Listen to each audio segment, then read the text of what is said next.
իդեալ համակարգը եկամտահարկի վերադարձի օրենքի շահառուների միջև տեղաբաշխում է մինչև 2.5 միլիարդ դրամի վերանորոգման սերտիֆիկատներ։ 5000 ընտանիք կարող է ստանալ 500,000 դրամ արժողությամբ վերանորոգման սերտիֆիկատ, մոտենալով իդեալ համակարգի ցանկացած խալոցրան։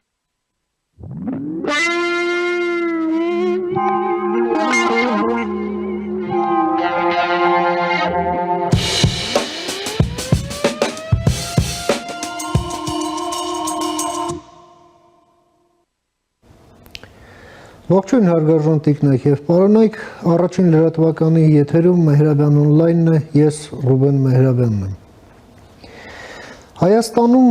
կա հստակ ընկալում, որ Իրանի և Միացյալ Նահանգների միջև ընթացող բանակցային գործընթացի արդյունավետ ավարտի պարագայում Հայաստանը հաստատապես շահելու է և դա ուղղակիորեն փոխելու է մեր ողջ տարածաշրջանի ճարտարապետությունը, ամեն ինչի ճարտարապետությունը, էներգետիկ հոսքերի,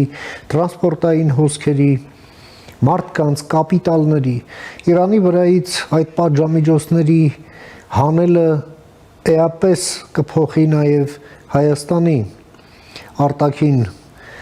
տնտեսական քաղաքականությունը, մանավանդ այն դիվերսիֆիկացիայի գաղափարի շրջանակներում, որի մասին խոսում են Հայաստանում բոլորը։ Բայց այս գործընթացը դեռ ընթացքի մեջ է։ Համենայն դեպս այս պահի դրությամբ այնպես է դասավորվել, որ բանակցային գործընթացը բաղկացած է շրջափուլերից և կարծեք թե ձևավորվել է պայմանավորվածություն, որ հաջորդաբար այդ շրջափուլերը լինելու են կամ Օմանում, այսինքն մայրաքաղաք Մասկատում, կամ Իտալիայում, Հռոմում, Օմանի դեսպանության շենքում։ Օմանը ներկա է այդ հարաբերություններում որպես այսպես ազնիվ միջնորդ, որը ուղղակի պայմաններ է ստեղծում այդ ամենի համար, որպես մի երկիր, որին հավասարապես վստահում են թե ամերիկացիները, թե իրանցիները։ Փորձենք հասկանալ, ինչ ընթացքի մեջ է, մանավանդ, որ մենք տեսնում ենք, որ այսպես չափավոր լավատեսություն են արտահայտում թե ամերիկացիները, թե իրանցիները սրա հետ կապված։ Փորձենք հասկանալ և այս նպատակով ես մի հարգարժան հյուր եմ հրավիրել մեր տաղավարում, սիրով ուզում եմ ներկայացնել։ Մեր այսօրվա հյուրն է Իրանի Իսլամական Հանրապետության պարլամենտի մեջլիսի նախկին պատգամավոր Ռոբերտ Բեգլարյանը, բարև եք եկել պարոն Բեգլարյան, շնորհակալ եմ հրավերս ընդունելու համար։ Ես շնորհակալ եմ, մերսի։ Դուք գտնվելով Երևանում, այնուամենայնիվ ուշի ուշով հետևում եք այս դեպքերի ընթացքին, ձեր գնահատականը ընթացիկ պահի քաղաքական, այս բանակցային գործընթացում, որ կետ ենք հասել մենք, Ինչպես դուք նշեցիք, այսպես չափավոր լավատեսությամբ երկու կողմն էլ արտահայտվում են բանակցությունների մասին, այն ինչ մինչ այժմ տեղի է ունեցել հատկապես այն, որ երրորդ նիստը արդեն համաձայնեցվել էր, որ տեխնիկական մասնագետների, փորձագետների նաև նիստի հետ զուգահեռ կամ համընթաց տեղի ունենա, դա ինքն գնահատվել է իբրև դրական քայլ, սակայն կարևոր հանգամանք կա, որ որոշ իրադարձություններ տարածաշրջանում եւ այլն մտահոգություններ են առաջացնում։ Այն, որ արդեն տեսնում ենք այն պայթյունը, որ Իրանի Շահիդ Ռաջայի նավահանգիստում տեղի ունեցավ եւ նրա ահռելի ազդեցությունն ու հետևանքները բավականին լայն շրջանակների կողմից այդ տեսակետն առաջ քաշեց, թե դա դիտավորյալ է եղել, ինչ-որ ակտ է եղել եւ այլն։ Ինչպես արդեն տեսնում ենք, մեկ օր է հրդեհ է բռնկվել Երուսաղեմում, դա արդեն տարբեր կարծիքներ հայտնվում, որ այդտեղ եւս դիվերսիա չէ։ Մյուս կողմից երեք թե Ամերիկայի Միացյալ Նահանգների պաշտպանության նախարարը եւ թե Սենատի կողմից այսպես ծայրահեղական եւ կտրուկ արտահայտություններ հակաիրանական եղավ հութիների հարցով Եմենի վերաբերյալ, թե Իրանը եթե այսպես իր կեցվածքը շարունակի, հավանաբար նման է բովանդակությամբ, Իրանը գիտի Ամերիկայի հզորությունը, ուժը, կարողականությունը եւ հարմար պահին եւ հարմար տեղ պետք է պատասխանատու լինի։ Սրանք բոլորը մտահոգություններ առաջացնում, թեպետ մեծի մասամբ կարծիքին են, որ նման դեպքեր, նման մոտեցումներ, նման այսպես ինչ-որ վարքագծեր մաս են կազմում հիբրիդային պատերազմի եւ դրանք ինչու՞ չէ օգտագործվում են վերջի դիվանագիտական ասպարեզում բանակցության սեղանին որպես փաստարկ, որպես խթան կամ որպես փաստարկ կամ որպես ճնշման միջոց։ Սրանք բոլորը հետևաբար կարևոր հանգամանք է։ Նաև այն, որ ըստ երևույթին եւ հարցախույզերի ու տեղեկության համաձայն Ամերիկայի ներքին կյանքում Թրամփի 100 օրվա աշխատանքից հետո դժգոհանքը բավականին բարձր է եւ Թրամփի ռեյտինգն ընկել է մեկ խոսքով եւ նաեւ ընդհանուր առմամբ այն, որ իսկապես այս բանակցություններից դժվար թե լինի ականատեսել հիմնական, արմատական եւ վերջնական լուծում Իրանի եւ Ամերիկայի միջև բարդությունների եւ տրամաբանությունն էլ դա է ասում։ Այսինքն շատերի կարծիքով եթե թեկուզ ժամանակավոր համաձայնության հասնեն իմասնավորի ատոմական արխիվի վերաբերյալ դա ինքն մեծ հաղթանակ կարելի է լինել։ Սակայն չմոռանանք, որ եթե պետք է Թրամփի ձեռքբերումը հենց այն լինի, որ Օբամայի վարչակարգն էր ստացել, հետևաբար դա Թրամփը դեմ հանդիման կկայանի խստագույն քննադատությունների, թե իր ներկուսակցական, որտեղ գիտենք, որ մենք հանրապետականների մոտ էլ բավականին այսպես ինչ-որ տարբեր շերտեր կան, տարբեր այսպես մոտեցումներ կան, ավելի ծայրահեղականներ, ավելի այսպես հակապատերազմական եւ այլն։ Հետևաբար սրանք բոլորը խնդրո առարկա են, որ պետք է ասեք, որ անորոշությունը շատացնում են, շեշտավորում են եւ դեռ իսկապես շատ շուտ է սպասել, թե ինչ պայմաններում կարող է շարունակվի։ Եթե 2 թե 3 նիստ էլ շարունակվի, կարելի է ասել, որ ինչ որ նախ գործընթաց սկսելը արդեն դեպի ինչ որ լուծում գնալը, բայց նաև ինչպես ասացի, կարևոր հարցերից մեկը այն է, որ Թրամփի վարչակարգի մոտ, ինչքան կամ հատկապես իր մոտ, ինչքան այդ շտապողականությունը կարող է թույլ տալ, որ նման ձևաչափը ընթանա։ Պարոն Բեգլարյան, դուք հետաքրքիր զուգահեռ անցկացրեցիք Բանդարաբասում Պայթյունի եւ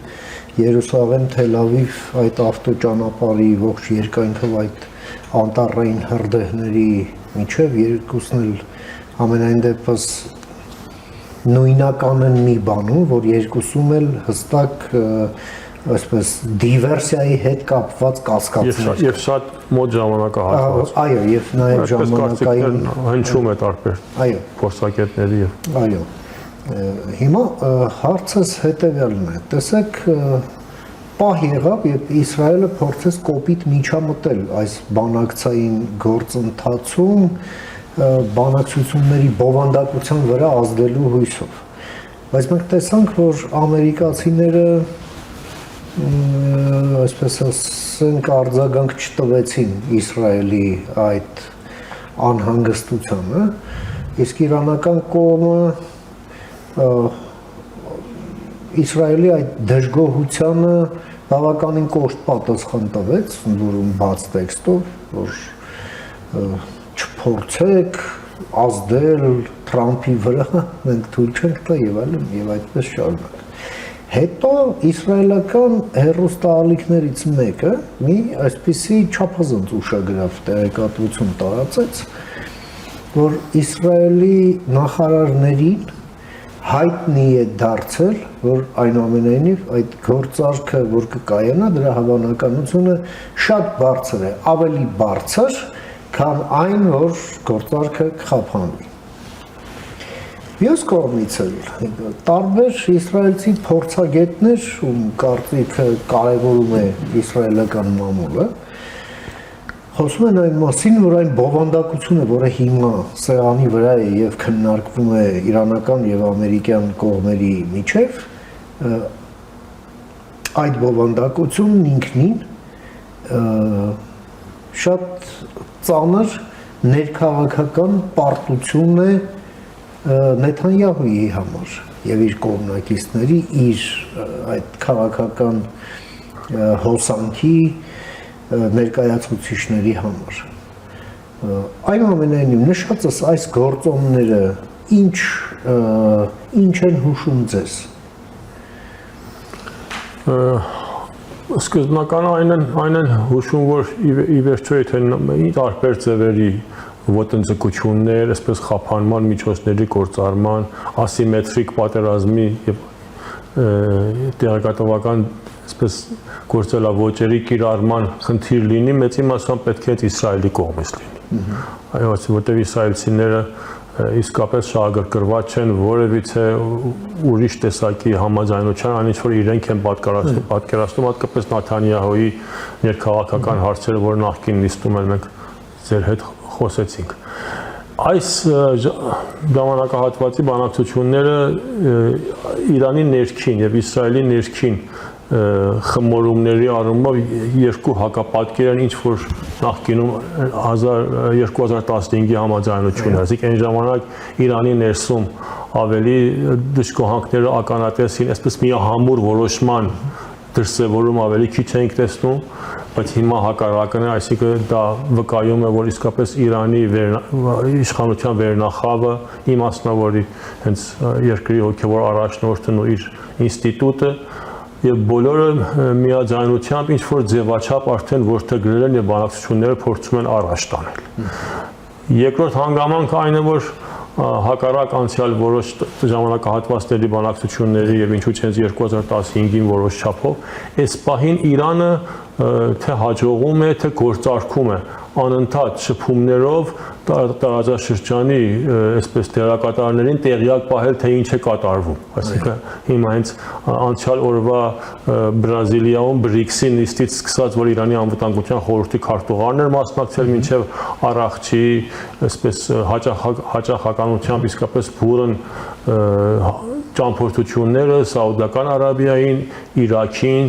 Չինաստանին եւ Ռուսաստանին եւ բոլորին տեղյակ են պահում, թե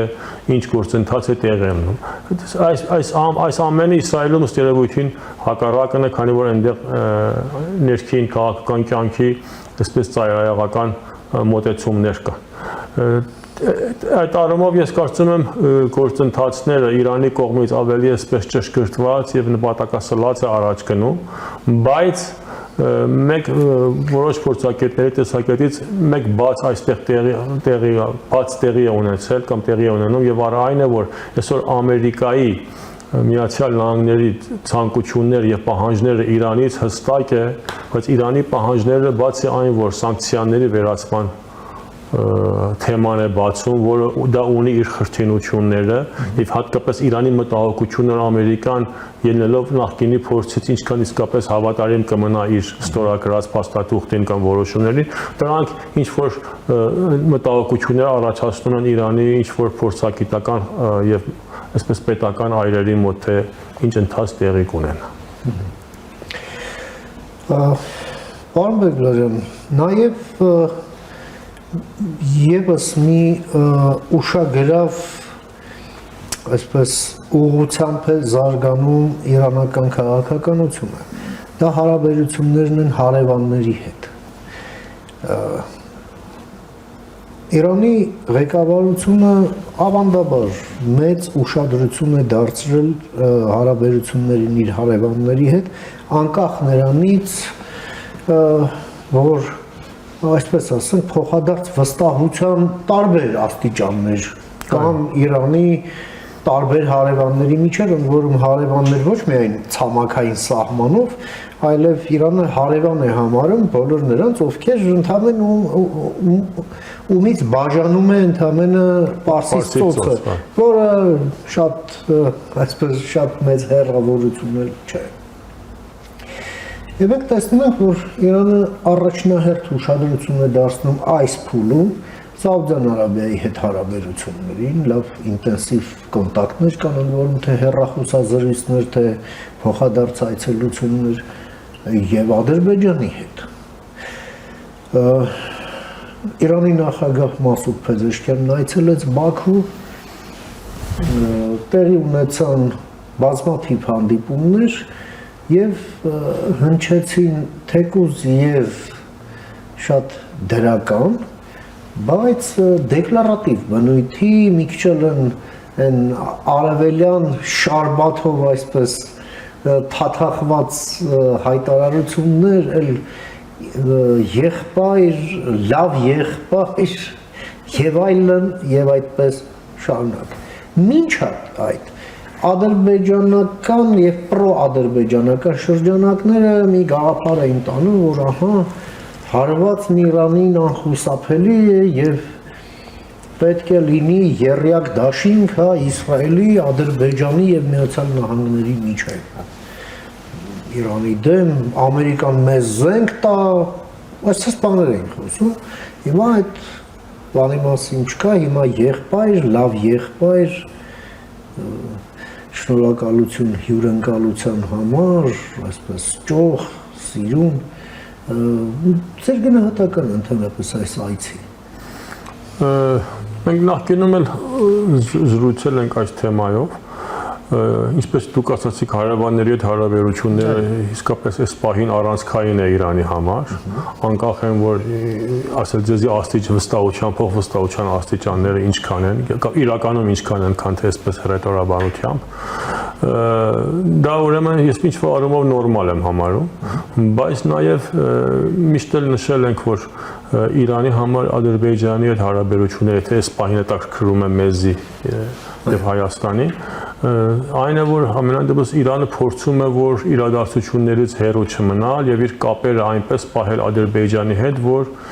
փորձի տիրապետել եւ կառավարելի դարձնել գործընթացներ։ Այնինչ որ հիմա ասել ձեզի այդ մոտեցման եղբայրական արտահայտությունները եւ այլը, դա ինչ որ չափով թե պահի դրությամբ եւ թե ես պարոն Փեզեշքյանի անհատականությանն եմ դրան վերագրում։ Հիմա Ալիևի այսպես մոտեցումները մեծ իմաստությամբ իսկապես կարծում եմ բոլորը գնահատական կտան, որ դա ոչ թե միայն քաղաքավարությունից, այլ քաղաքական հետին նպատակներից է բխում եւ այսպես գուցե Իրանին ինչ-որ վստահություն ներշնչել հիմա իրական կամ ոչ իրական, բայց մեկ կարևոր հանգամանք կա այստեղ։ Այն է, որ չմոռանանք, թե վերջի ամիսներում Ադրբեջան, Չինաստան, Ադրբեջան, Ռուսաստան հարաբերությունները ինչ այսպես ձևաչափով են առաջ ընթացել։ Երկրորդ այն որ առաջիկա օրերին Նաթանյահուն պետք է այցելի Բաքու եւ ըստ երևույթին բավականին երկար կտևի այդ այցելությունները եւ ճոխ այսպես օրակարգով։ Էրդողանը Եվ նաեւ Ադրբեջանը իր մոտ այդ հավակնությունը ունի, որ թե փորձում է Իսրայելին եւ Թուրքիայի այսպես փոխադարձ մտահոգությունները կամ հաշտեցմանը միջնորդի դեր խաղա եւ դա Իրանի համար կարծում եմ մտահոգի չէ, հատկապես այն դերակատարությունները հետագային թե տարածաշրջանում հետագա ասելով թեկուզ այդ մոտ ժամանակներում կարող է Թուրքիան ունենալ թե ինչ որ խնդիր պատահի Իրանի համար եւ այսպես Իրանի համար մտահոգություններ զարգանան թե օբյեկտիվ թե սուբյեկտիվ եւ մյուս այն որ Սիրիայում իրադարձություններ որ տեղի են ունենում Իսրայելի եւ Թուրքիայի այդ հաշտեցումը կամ տարակարծությունների փարատումը կամ փարատման այսպես ուղղությամբ քայլել դա կարծում եմ Իրանի համար մեծ սպառնալիք է եւ Իրանը այդ մտահոգությունը ունի հետեւաբար ես կարծում եմ այս ճամփորդությունը նաեւ այդ ուղղությամբ էլ պետք է գնահատական տալ, թե ինչքան Իրանը կարողացել է հաջողի կամ հաջողի, որ Ադրբեջանին եւ Թուրքիայի հարաբերությունները ի հօգուտ Իսրայելի դա այսպես բանանի, այսպես փորձի կառավարելի դարձնել կամ իրազեկվի, թե իսկապես ինչ գործընթացներ է տեղի ունենում։ Այսինքն Ադրբեջանին պահել կանխատեսելիության հունի մեջ, սա էր տրամաբանությունը։ Ես ճիշտ հասկացա ձեր թե այդ է թե գուցե էլ կարելի է իսկապես հարաբերությունների ընթացքին երկրներ պարտավորվել ինչ-որ առևտրի գնալ, դա ես չեմ հերու տեսնում, վերջապես քաղաքական եւ միջազգային հարաբերություններում ամենից համար դա կանխագուշակելի է։ Ես կարծում եմ դա էլ շատ կարևոր հանգամանք է։ Ի վերջո տարածաշրջանում Իրանը ունի իր մտահոգությունները հատկապես Հայաստանի հարցով, Իրան-Հայաստան հարաբերությունների հարցով, Իրան-Հայաստան սահմանի ու սահմանագծի հարցով, հետեւաբար դրանք բացի ոչ միայն պատկամները փոխանցում, այլ հավանաբար պետք է օրակարգում ունենա կամ սեղանի վրա դնի այնպես առաջարկներ, որ թե իր համար ընդունելի լինի եւ թե դիմացի երկրների համար այսպես արժի որ ինչ-որ արևտուրի գնալ հիմա ասեն կամ համաձայնվեն ինչ տան եւ ինչ ստանա։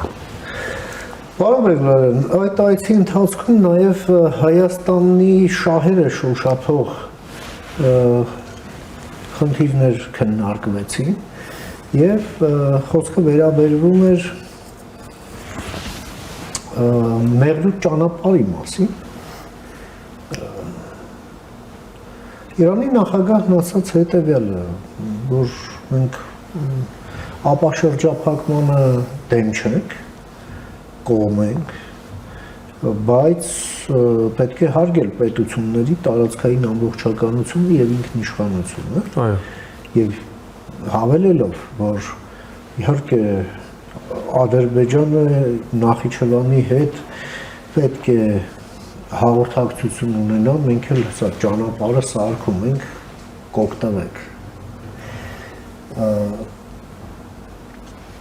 Ինչ է կարծում։ Ու տեղյակ ենք, որ այդտեղ ինտենսիվ շինարարություն է գնում։ Հիմա սա ինչ է ինչի կհանգեցնի Ադրբեջանը դրանով իսկ հավելյալ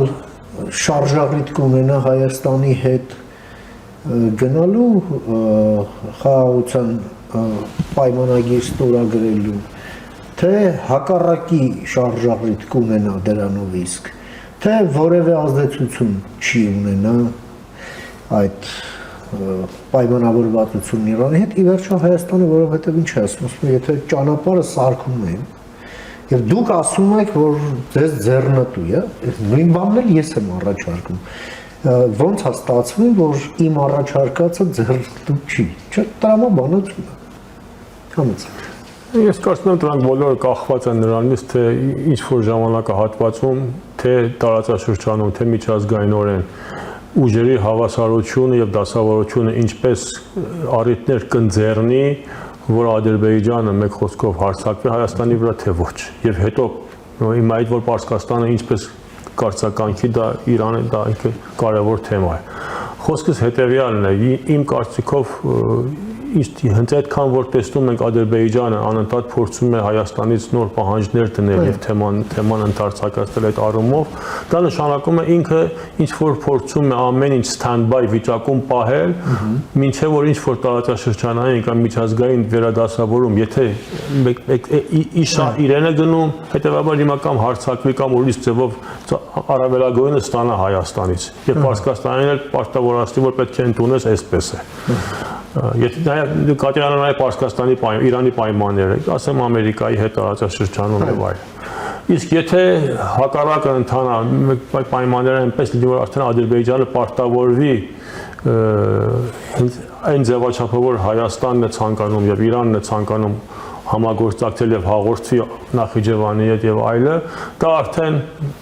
Մեր խոսքով պետք է ինչ-որ պայմաններ լինի, որ պարտադրվի Ադրբեջանին կամ շահ ունենա իր համար։ Ես կարծում եմ այդպես ենք ընթանում։ Եթե ճանապարհաշինությունը լինում է, հետեւաբար պետք է այդ ինչ են ասում, այդ պատը բացվի, դարբասը բացվի, ցողը վերցվի, մեքենաները անցնեն։ Եթե այն ձևաչափով լինի, որ ինքն է ուզում, այսինքն պայմանները թույլ տան, որ հարձակումով եւ այլ մեթոդներով արդեն իր ընկալմամբ հեզասահ առանց որևէ Հայաստանի ինքնիշխանությունը հարկելով անցնի, դա կօգտվի։ Հակառակը լինի, այդպես դարբասը կբացվի ու կօգտվի։ Սա մնում է, ինձ թվում է, բազմազան գործոններից, որ տարածաշրջանում միջազգայինորեն եւ գերուժների կողմից կարելի է գնահատական թե ոնց է ընթանում, հատկապես ասենք Ռուսաստան-Ուկրաին պատերազմի հանգուցալուծումը, Սիրիայի խնդիրները, Ամերիկա, Իրան համաձայնությունը ոնց կընթանա, դրանք բոլոր դեր ունի։ Իսրայելը ինչքան գահաճողի, որ Ադրբեջանի լծակից օգտվի, թե Ամերիկային մերձեցնել իրեն ինչպես այդ երանգյունին դուք ասացիք, կամ Թուրքիայի հետ հարաբերությունները վերադասավորել։ Դրանք տեսնում ենք, որ այնքան գործոնները շատ են եւ փոփոխանները շատ են, դա իսկ դրա համար բոլորը հատկապես Ադրբեջանը stand-by սպասում է տեսնի ինչ կլինի եւ ինչքանով է կարող իր ճնշումից օգտագործել ի վնաս Հայաստանի ու Հայաստանի շահերի։ Այսինքն իրավիճակը հետևյալն է։ Դեռ այսպես հիմնական իրադարձությունները ընկալվում է այնպես, որ դեռ առջևում են։ Եվ սցենարիոներին գնահատական են տալիս։ Եվ տարբեր սցենարներ, թե որը կլինի, որը չի լինի, այդտեղ պարզություն չկա եւ գնահատական են։ Բայց ուզում են պատրաստ լինեն դրանց համար։ Սպասում են մինչև հանգուցալուծում կլինի, ըստ այդմ կողմնորոշվեն, բայց իրենց պատրաստ պահելով ցանկացած զարգացման, մյուս կողմից էլ փորձելով կանխատեսելիության հունի մեջ պահել հարևանների հետ հարաբերություններ։ Ես ճիշտ հասկացա։ Այո։ Եվ հատկապես հիմա այս առումով ինչ վերաբերում է Իրան-Հայաստան հարաբերություններին եւ Հայաստանի շահերին, այն որ իսկապես Իրանը արդեն իբրև կարևոր տարածաշրջանային դերակատար, ինչ պայմաններում կգտնվի։ Այո։ Հակազդելու, չհակազդելու, դիվիդենդ ստանալու, չստանալու եւ այլ դրանք բոլորը արդեն այսինքն ինչ վերաբերում է Իրան-Հայաստան, Ադրբեջան հարաբերություններին, դա ինքնին շատ կարևոր։ Եվ փաստորեն Իրանի եւ Հայաստանի հարաբերություններում Իրանի դիրքորոշումը սրանով իսկ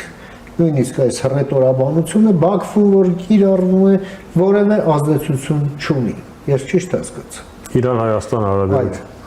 Ընդհանրապես այդպես թե արտահայտվում են, թե գործնականում այդպես ենք տեսնում, բայց հարցը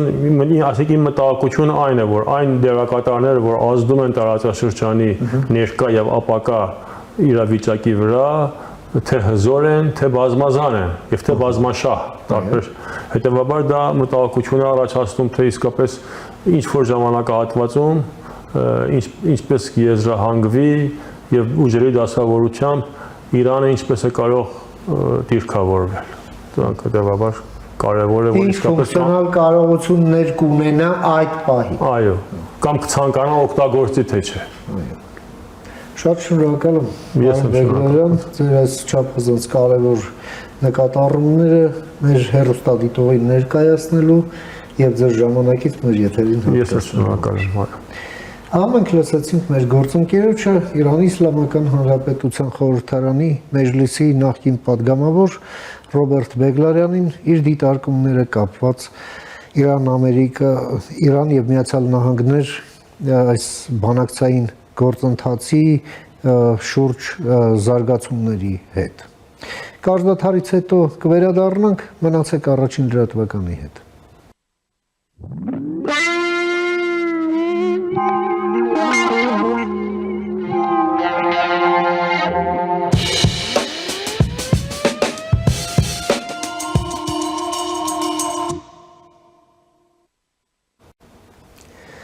Շարունակում ենք մեր թողարկումը, առաջին լրատվականի եթերում կրկին Մեհրաբյան օնլայնն է, ես Ռուբեն Մեհրաբյանն եմ։ Մենք արձանագրում ենք, որ Ռուսաստանի կողմից ակտիվության աճ է նկատվում Հայաստանի ներսում, այնտեղից ռուսական մամուլը մեզ տեղեկացնում է, որ Հայաստանով զբաղվող կուրատոր է փոխվել եւ հայաստանյան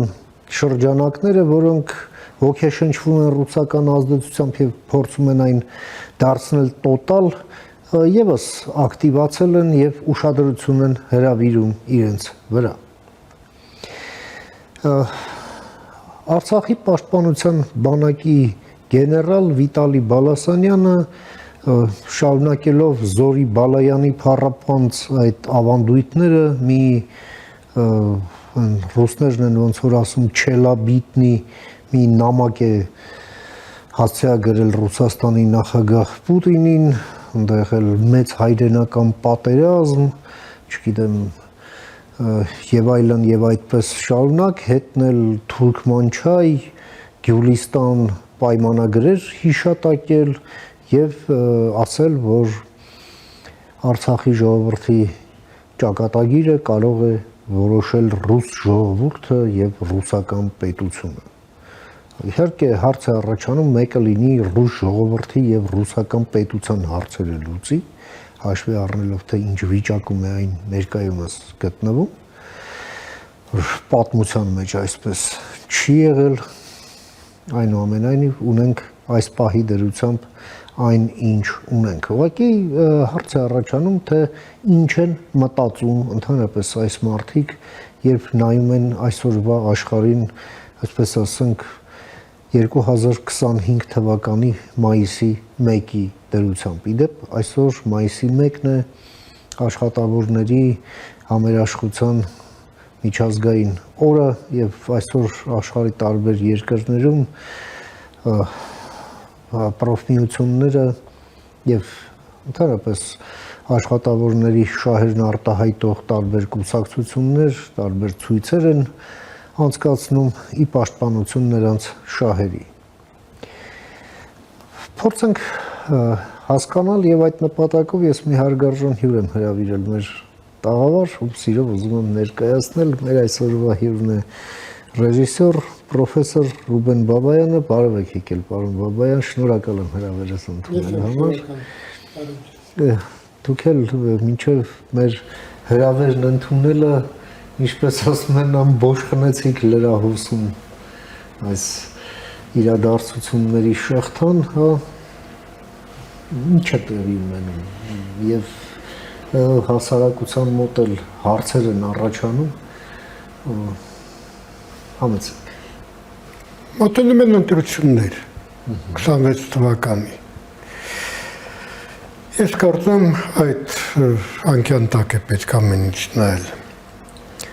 Այն անձնավորությունը, որին դուք հիշատակեցիք իր նամակով, իհարկե այսօր դա ծիծաղ է առաջացնում, բայց ժամանակին Սալժենիցինը երբ գրել էր իր արխիպելագ Գուլագը, նման մարդկանց, որոնք հայտնվել էին համակենտրոնացման ճամբարներում, մահանում էին սովից, ծեծից, բայց շարունակում էին գոչել կեցե Ստալինը, Սալժենիցինը անվանել էր, ընդ որում այդ տերմինը նա վերցրել Գոգոլից, դուբինագալովի, մահակագլուխ, որոնց գլխին ինչքան ուզում ես մահակ կոտրել, նրանք միևնույնն է, ուրեմն ոչ մի բան չի փոխվի։ Անուղղելի են եւ անդաստիարակելի։ Ես կարծում եմ դա, եւ անկեղծ ասած չեմ ուզում վատ մտածել մտավոր կարողությունների այդ մարդու, որ ինքը մտածում է, որ եթե նա հիմա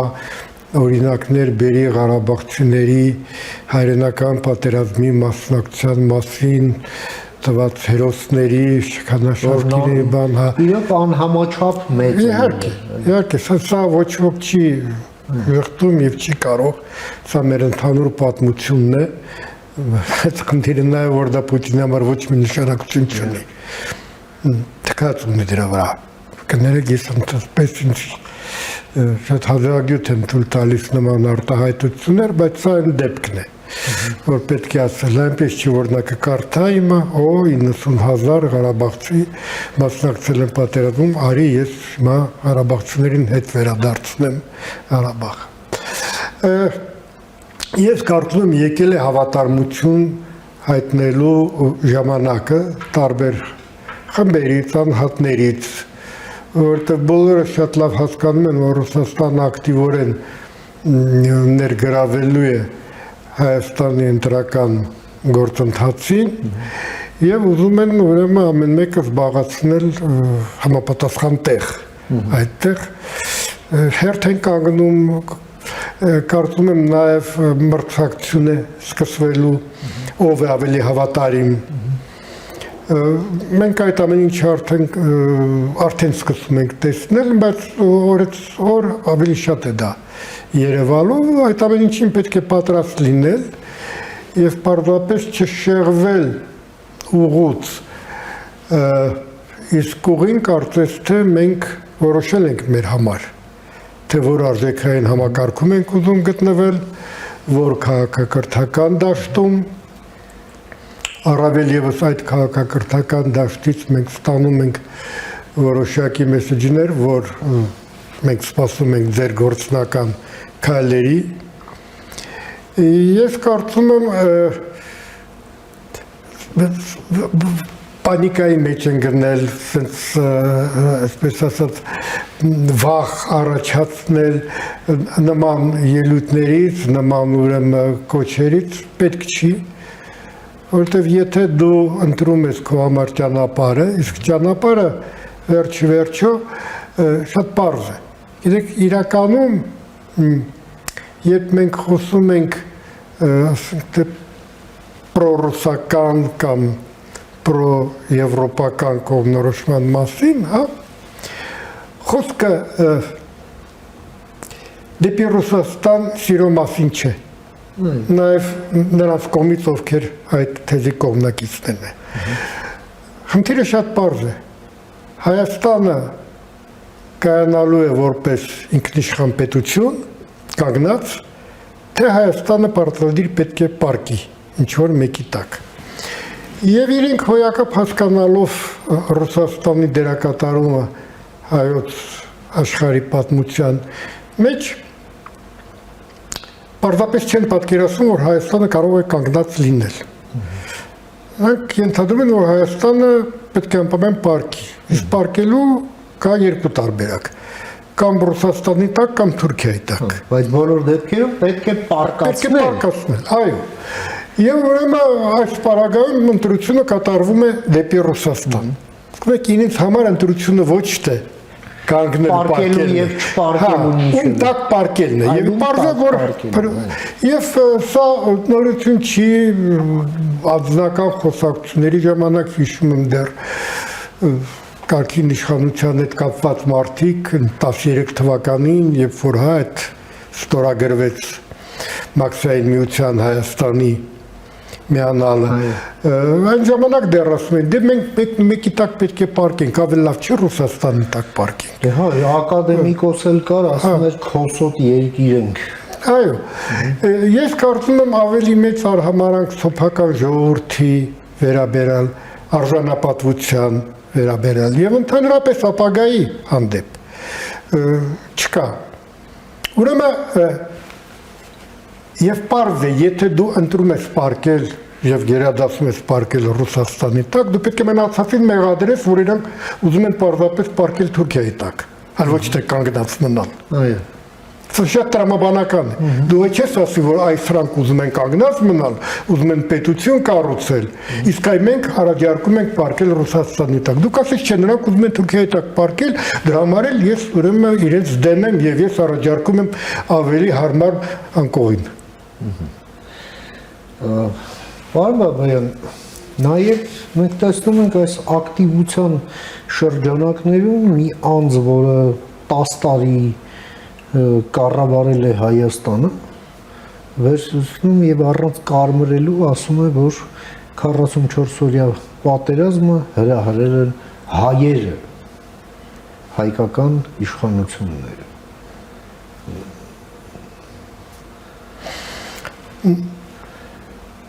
Արդեն այդ արտահայտությունը շատ լայն քննարկվում է ադրբեջանական մամուլում եւ ասում է, որ ուրեմն վերջապես հայերը ուրեմն խոստովանեցին, որ իրենք են սկսել, նույնիսկ հրահրելը չի խոսում հիմա միայն նաև պատերազմ սկսել, որտեղ մենք հիշում ենք, հա, պաշտոնական հայտարարությունը Ադրբեջանի, որ Հայաստանը հարձակվեց Եվ իրենք պարզապես հակահարձակողական միջոցներ ինչպես եւ Ղարաբաղի այս վերջի ուրեմն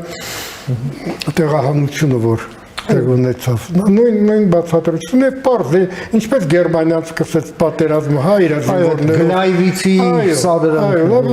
շատ ընդունված ձև է եւ այստեղ բայց ուրիշ հարց է թե ինչու ես դու լցնում ջուրայ ջրաղացին եւ ինչ է դա տալիս եւ այստեղ իսկապես գալիս է մի շատ Իմ համար ցավալի հարց, որ հանուն քաղաքական նպատակների մենք պատրաստ ենք ամբողջովին ոտնահարել պետական շահերը։ Որտեղ իրականում այդ խոսքերը իհարկե չեն մնալու զուտ այդ մարդու վրա։ Նրանք տարածվելու են բոլոր հայերի վրա։ Որտեղ Մարդը 10 տարի եղել է նախագահ, մարդը միջև հետ եղել է Ղարաբաղում նախագահ, Մարդը տեղյակ է շատ ու շատ բաներից եւ եթե նա է խոստովանում եւ համարում, որ այդպես է, ուրեմն դա իսկապես այդպես է։ Ուրեմն այստեղ մենք ջնջում ենք ամեն ինչ, մենք ջնջում ենք մեր ուրեմն ռազմական ուժերի հետ մնալ Ադրբեջանի անից, չէ՞ որ նույնիսկ այդ տարիներին, երբ որ մեր ղեկավարներին հարց էր տրվում, ինչու Ադրբեջանը կամ երբ Ադրբեջանը թույլ կտա իրեն հարձակվել Հայաստանի վրա, պատասխանը շատ տրամաբանական էր, երբ որ համարի, որ պատրաստ է։ Իսկ նա պատրաստվում էր։ Ի տարբերություն մեզ, որ պահում էինք մեր ուրեմն հայրենասիրական, ֆիդայական ոգին եւ կարծում էինք, որ այդ ոգով մենք կարողանանք դիմադրել ժամանակակից տեխնիկայի, ժամանակակից ստրատեգիայի, տակտիկայի, մի խոսքով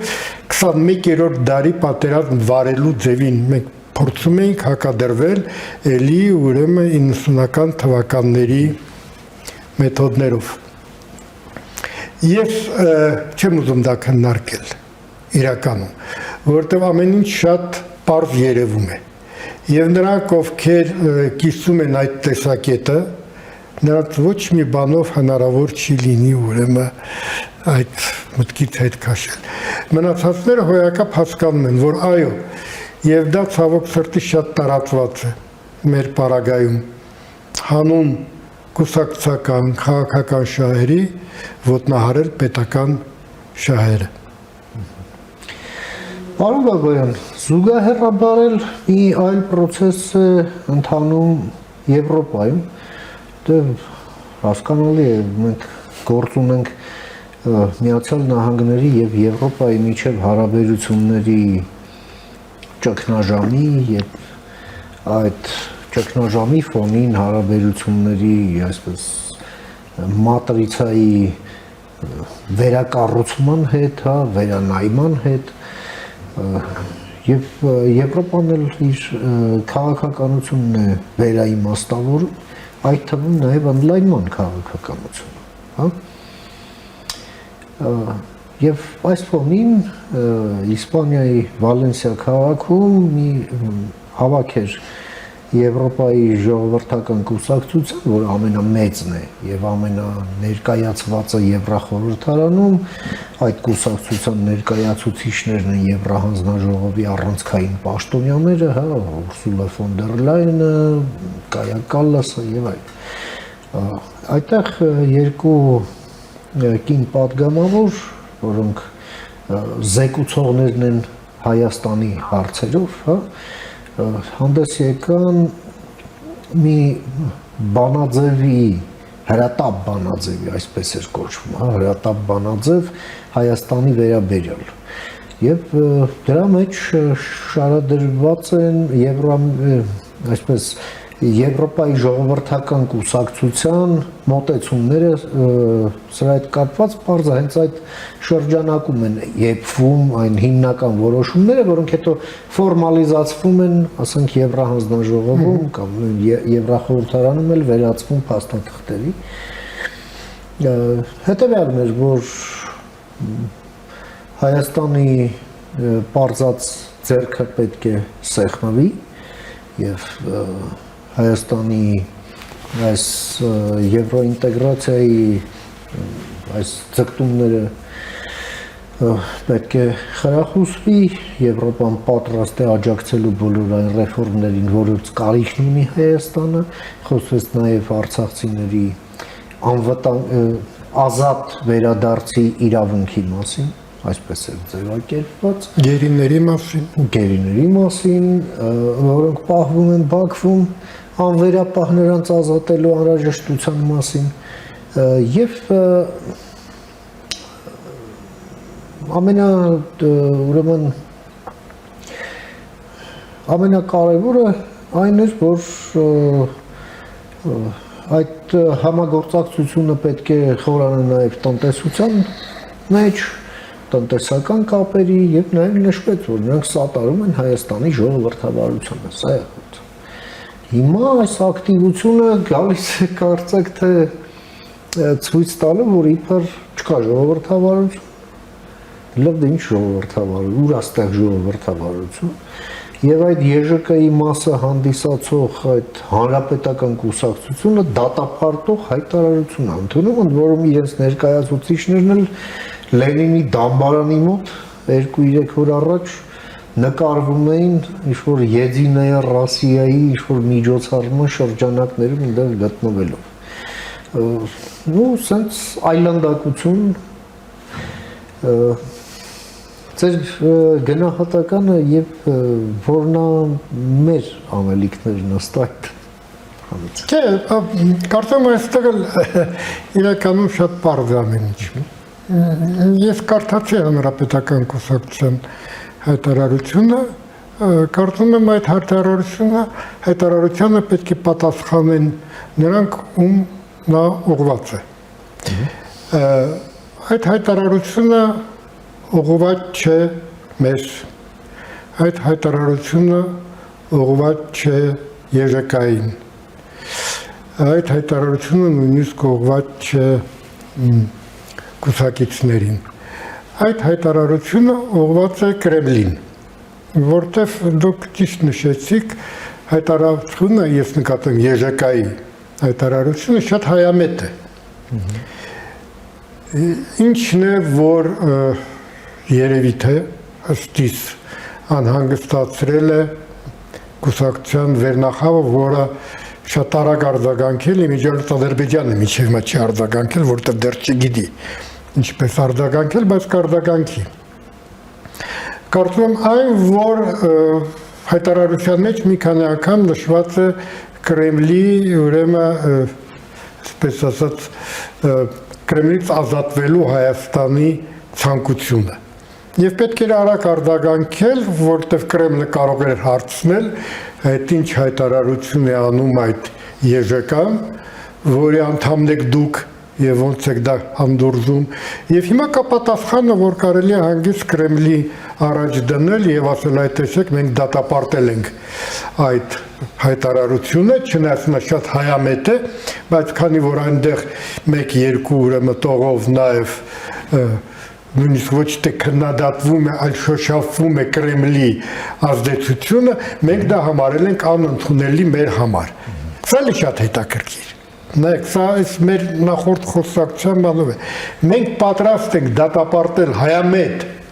հայտարարությունը հանուն ձեր միայն նրա համար, որ այնտեղ ուրեմն մի երկու անգամ նշված է, որ Հայաստան ուզում է դուրս գալ Կրեմլի տիրաններից։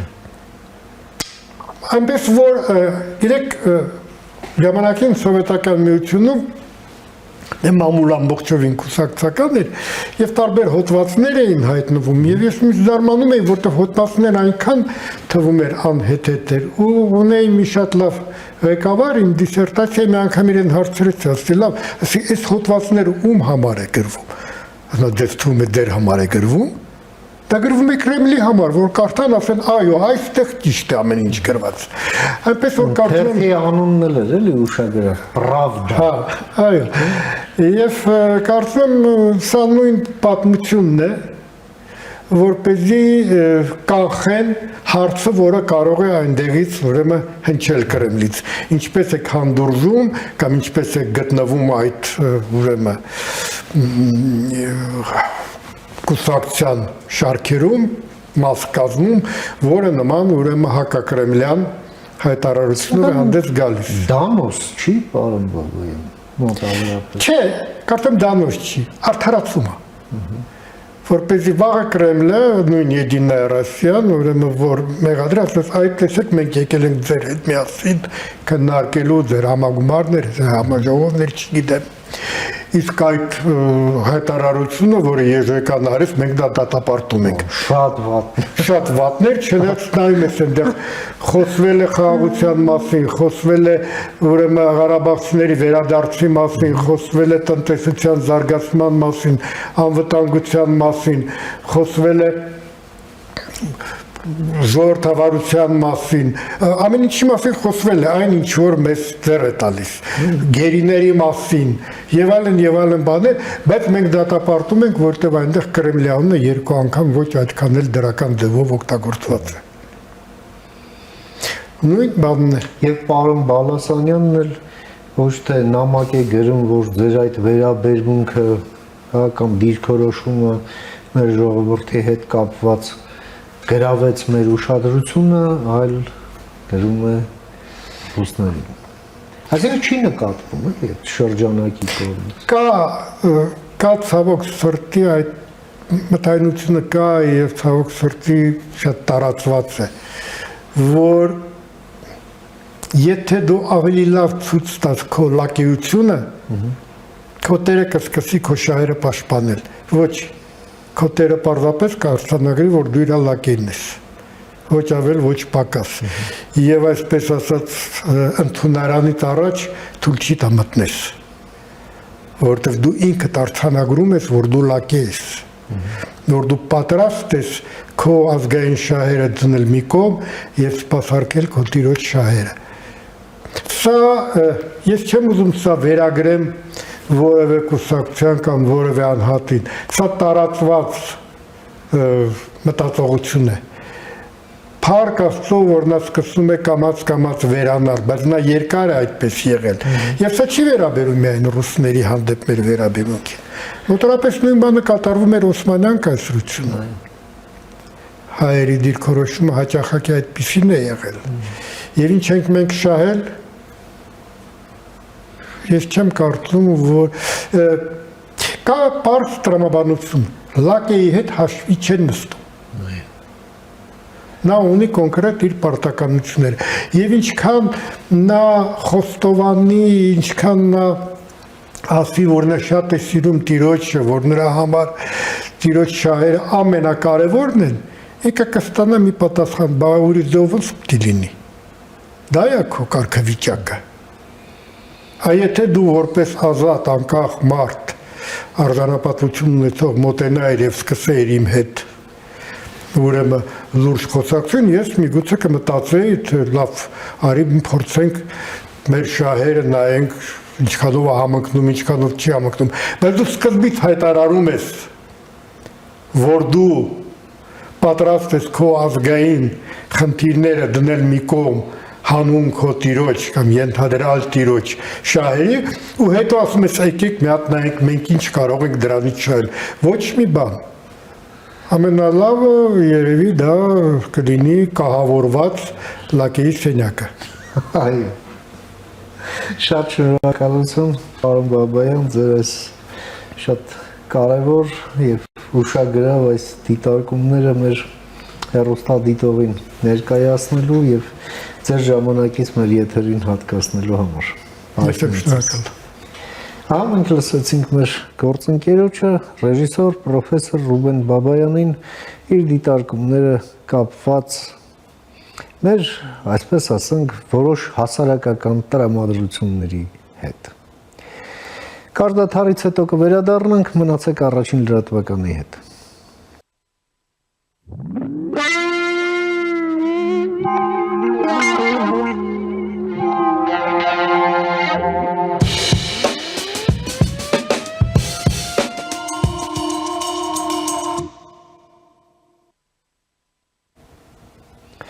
Շարունակում ենք մեր թողարկումը, առաջին լրատվականի եթերում կրկին Մեհրաբյան օնլայնն է, ես Ռուբեն Մեհրաբյանն եմ։ Ինչպես ասացինք, նախորդ մեր հյուրերի հետ քննարկումներին ռուսներն ինչ-որ շատ են ակտիվացել, ընդ որում զուգահեռաբար էլ Եվրոպայում, եվրոպական ժողովրդական կուսակցությունն է իր լիարժեք համերաշխությունը հայտնում Հայաստանի եվրոպական ձգտումներին, Ռուսաստանում ինչ-որ կուրատոր է փոխվում, կուրատոր է նշանակվում ինչ-որ մի չինովնիկ, որը հայտնի է Kinder Surprise մականունով եւ որի հետ է կապվում 98 թվականի դեֆոլտը, որը ժամանակին դեմոկրատի համբավ ուներ, հիմա վերածվել է ուղղակի Կրեմլի այսպես մի ֆունկցիոների, կարծեք թե դրանից ինչ-որ բան է փոխվելու Ռուսաստանի մոտեցումներում կամ ռուսական քաղաքականություն է փոխվելու, ոչ, ընդհանրապես փոխվելու է մարտավարությունը, վռնդվելով դռնից փորձելու են մտնել օդանցքից։ Ահա եւ ողջ ինչպես ասում են հարցի շուստրիությունը, որը փորձում են ռուսները կիրառել Հայաստանի նկատմամբ առաջիկա 14 ամիսների ընթացքում։ Փորձենք հասկանալ։ Եվ այդ նպատակով ես մի հարգարժան հյուր եմ հրավիրել տեսակապով մեր տաղավար, ում սիրով ուզում եմ ներկայացնել։ Մեր այսօրվա հյուրն է միջազգային եւ անվտանգության հարցերի հայկական ինստիտուտի հիմնադիր եւ ղեկավար քաղաքագետ Ստեփան Սաֆարյանը։ Բարև ձեզ, պարոն Սաֆարյան, շնորհակալ եմ հրավերս ընդունելու համար։ Բարև ձեզ, ես եմ շնորհակալ հյուրընկալվելու համար։ Պարոն Սաֆարյան, ոչ վաղ անցյալում հայերին մեղադրեցին 44 օրյա պատերազմ հրահրելու մեջ, ոնց որ ասում են դարդներս քիչ էր, հիմա էլ ռուս ցարին նամակ են գրում դեռ Գյուլիստանով, Թուրքմենչայով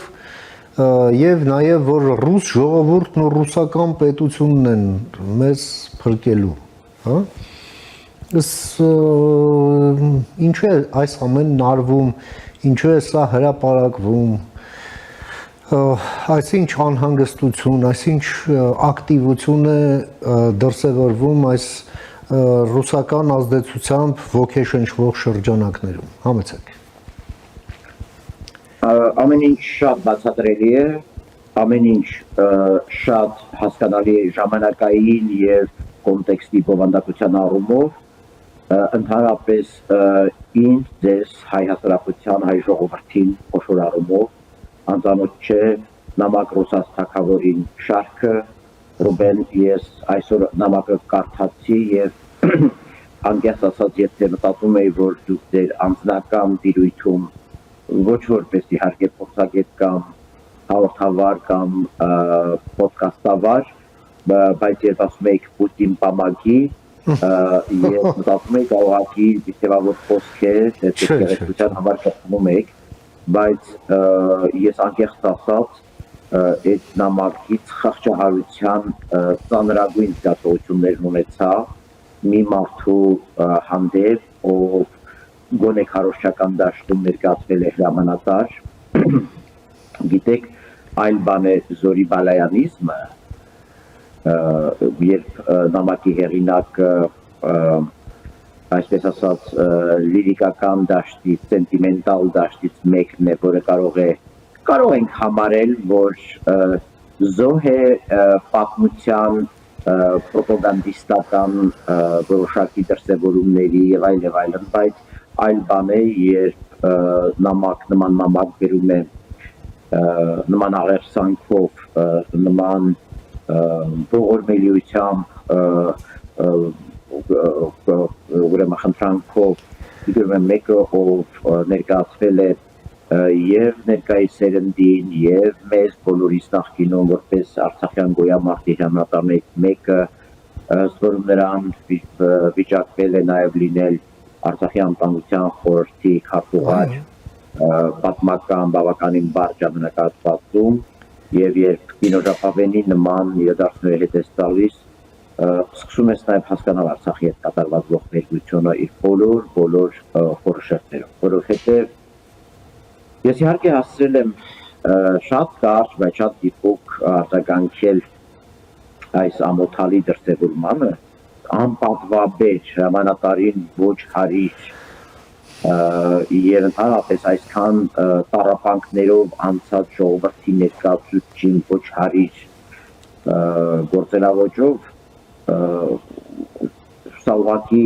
իմ երևակայությունից դուրս է, որովհետեւ Ռուբեն մենք շատ հաճախ այդ խոսանքը ներկայացնում ենք Խաչատուր Աբովյանով, ով դեռ 1800-ականներն էր եւ կարող էր պատկերացում ունենալ ինչ է ռուսական փրկությունը, օրհնված է ռուսի ոտը թե ոչ, Ռուսաստանի կամ ռուսական կայսրության շահերը համընկնում են արդյոք հայ ժողովրդի եւ Հայաստան պետության շահերի հետ թե ոչ։ Այլ բան է Իսրայելորի, այլ բան է անգամ նույնիսկ են կրկնում 2013 թվականին Զորի Բալայան, այլ դաշտից, բայց այլ բան է, որ ուրեմն նման նամակ գրում է հրամանատարի ուսապիրներով մեկը զինվորական, որը ներկայացվել է գրեթե այսինքն Արցախյան ազատամարտի փառահեղ հրամանատարներից մեկը։ Դա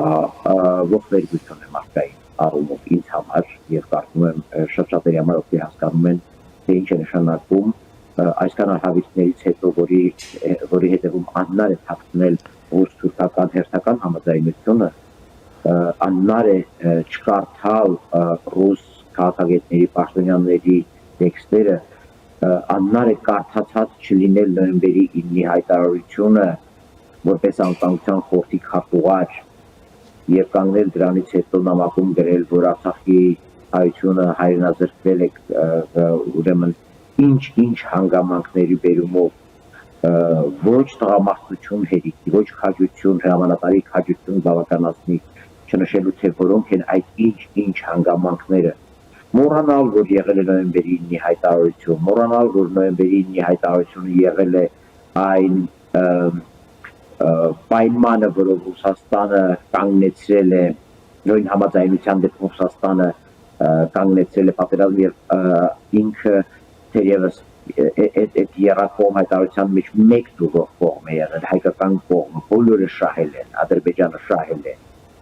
Ռուսաստանը շահել է որովհետեւ տասնամյակներով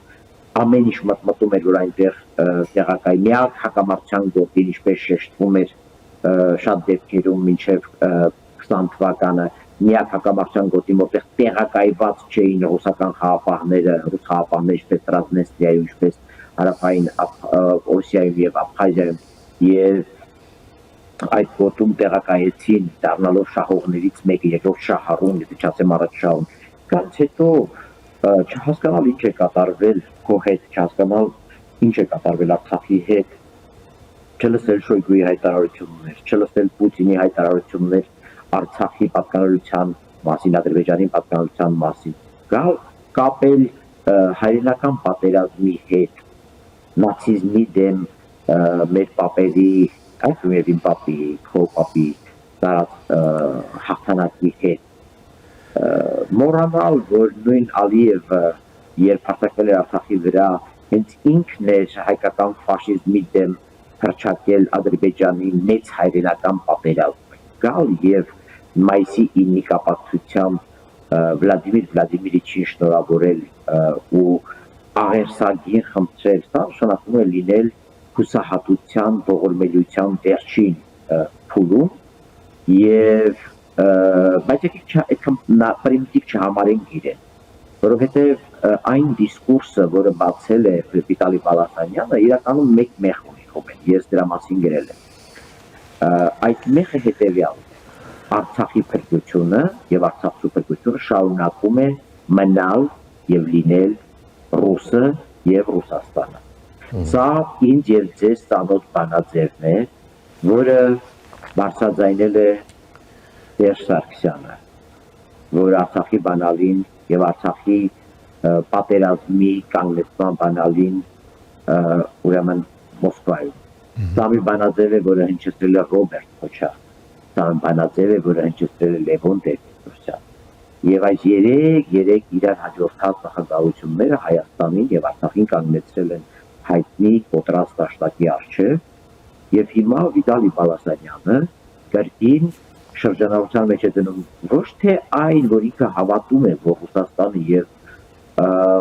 ռուս ժողովուրդը Արցախում կվերադարձնեն Արցախ, այլ որովհետեւ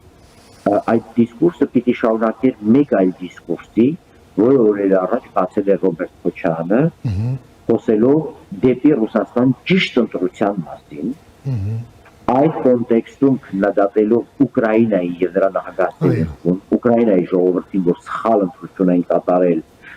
չեն հաշվի առել իրենց հարևանի անտանգային մտահոգությունները, կարող էին, ես ցիտում եմ բառացիորեն Ռոբերտ Քոչարյանին, կարող էին ուրեմն միաժամանակ շահել եւ Եվրոմիությունից եւ Ռուսաստանից, բայց ի նկատի ունենալ, որ իրենց հարևանը աշխարհի դինամիկ զարգացող պետություններից մեկն է, լսում եք ինչ բառեր օգտագործել Ռուսաստանի հասցեին։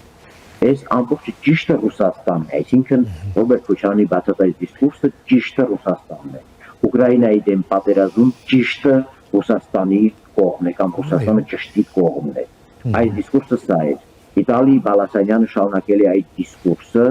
եւ ասել է Արցախի փրկությունը կրկին Ռուսաստանն է։ Արցախի ժողովրդի փրկությունը կրկին Ռուսաստան, հետեւաբար պիտի 2026 թվականին քվեարկեն ռուսամետ քաղաքական գործի կողմից։ Իսկ Ռոբերտ Քոչարյանը կրկին ինքն առաջադրվել է հիշեցնելով Կրեմլին, որ ինքը կա, իսկ նրանից առաջ Վարդան Ղուկասյանն է ուրեմն Գյումրիում նրան հռչակել միակ տղամարդու կոնցեպտը զարգացրել է Միքայել Աջապահյանը, հա։ Պլյուս նյութենական պետություն, ապրես, նյութենական պետություն պիտի մտնի Բելարուսի կարգավիճակով, այո, Բելարուսի կարգավիճակով Ռոբերտ Քոչարյանը շարունակում է ասել Ռուսաստանը ճիշտն է, Ուկրաինայի օրինակը նա հենց այնպես չի մեջ բերել անմեղ ուսանողների եւ դեռևս բավարար գիտելիքներ ունեցող մեծ երիտասարդ սերնդի առջև, իմանալով որ նրանք հաստերին չեն տիրապետում եւ այս ամբողջ դիսկուրսները հարաբերությունում նպատակ ունեն, ես դեռ վերադառնամ, որ Վիտալի Բալասանյանը շատ լավ գիտի, որ ինքը չի լուծում արցախցիների խնդիրը, որ ինքը չի լուծում արցախայցյան խնդիրը, ինքը միամիտ տղա չի։ Փողեր հաշված գեներալները Ռուբեն, միլիոնների փողեր հաշված գեներալները այդքան միամիտ տղեկ չեն հայրականության մեջ։ Նրանք այդ մի բան գիտեն, նրանք պետք է այնպիսի մի հատ մթնոլորտ ձևակերպեն հայ ընտրողների համար, որ 2026 թվականը կարողանան հասարակության ինչ-որ մի հատվածի թեքեն դեպի Ռուսաստանը, ինչ-որ ընտրազանգվածի թեքեն դեպի Ռուսաստանը եւ ընտրեն Ռուսաստանի թեկնածուին եւ ահա սա է ամբողջ նրամտությունը, այս Արցախը Արցախահայության ողբերգությունը այս մարդկանց մտքում երբեք չի եղել, հիմա էլ չկա։ Նրանք առաջարկում են ոչ թե արցախցիներին Արցախ վերադարձնելու բանալի լուծումներ, այլ նրանք ուղղակի լուծում են իշխանության զավթման, Հայաստանում իշխանության զավթման խնդիր, դրա համար բացում են դիսկուրսներ, որոնք բոլորը օրգանական կապի մեջ են մեկը մյուսի հետ, մեկը մյուսին շարունակում են, ձևավորում են այսպես մի ճշտից հետո մյուս ճիշտը տղամարդ ղեկավարն է, տղամարդ ղեկավարը պետք է լինի Ռոբերտ Քոչարյանի նման։ Ինչպես մտածում Ռոբերտ Քոչարյանը մտածում է, որ ճիշտը Ռուսաստանն է, ճիշտը Ռուսաստանին չզայրացնելն է, ճիշտը Ռուսաստանի պայմանները ընդունելն է, ճիշտը Ռուսաստանի հպատակությամբ ապրելն է։ Բա դրա ի՞նչն է տղամարդ։ Եւ այդտեղ իրան այդ հոսանքը լրացնում է Վիտալի Բալասանյանը այդպես մի քանի օր ուշացումով, որ հայի փրկությունը արցախահայության փրկությունն էլ Ռուսաստանն է, բայց այդ արի մի բան դա է, դու հիշատակեցիր ես ամեն ինչը։ Ինչն էր սարսափելի, ես չէի նկատել եւ քիչ առաջ Facebook-ում իմ գրառման տակ ընկերներից մեկը նկատել էր, որ Վիտալի Բալասանյանն եւ որ հիշել է հայրենական պատերազմում հայ ժողովրդի նահատակությունը մեծագույն ներդրումը, որը փաստ է,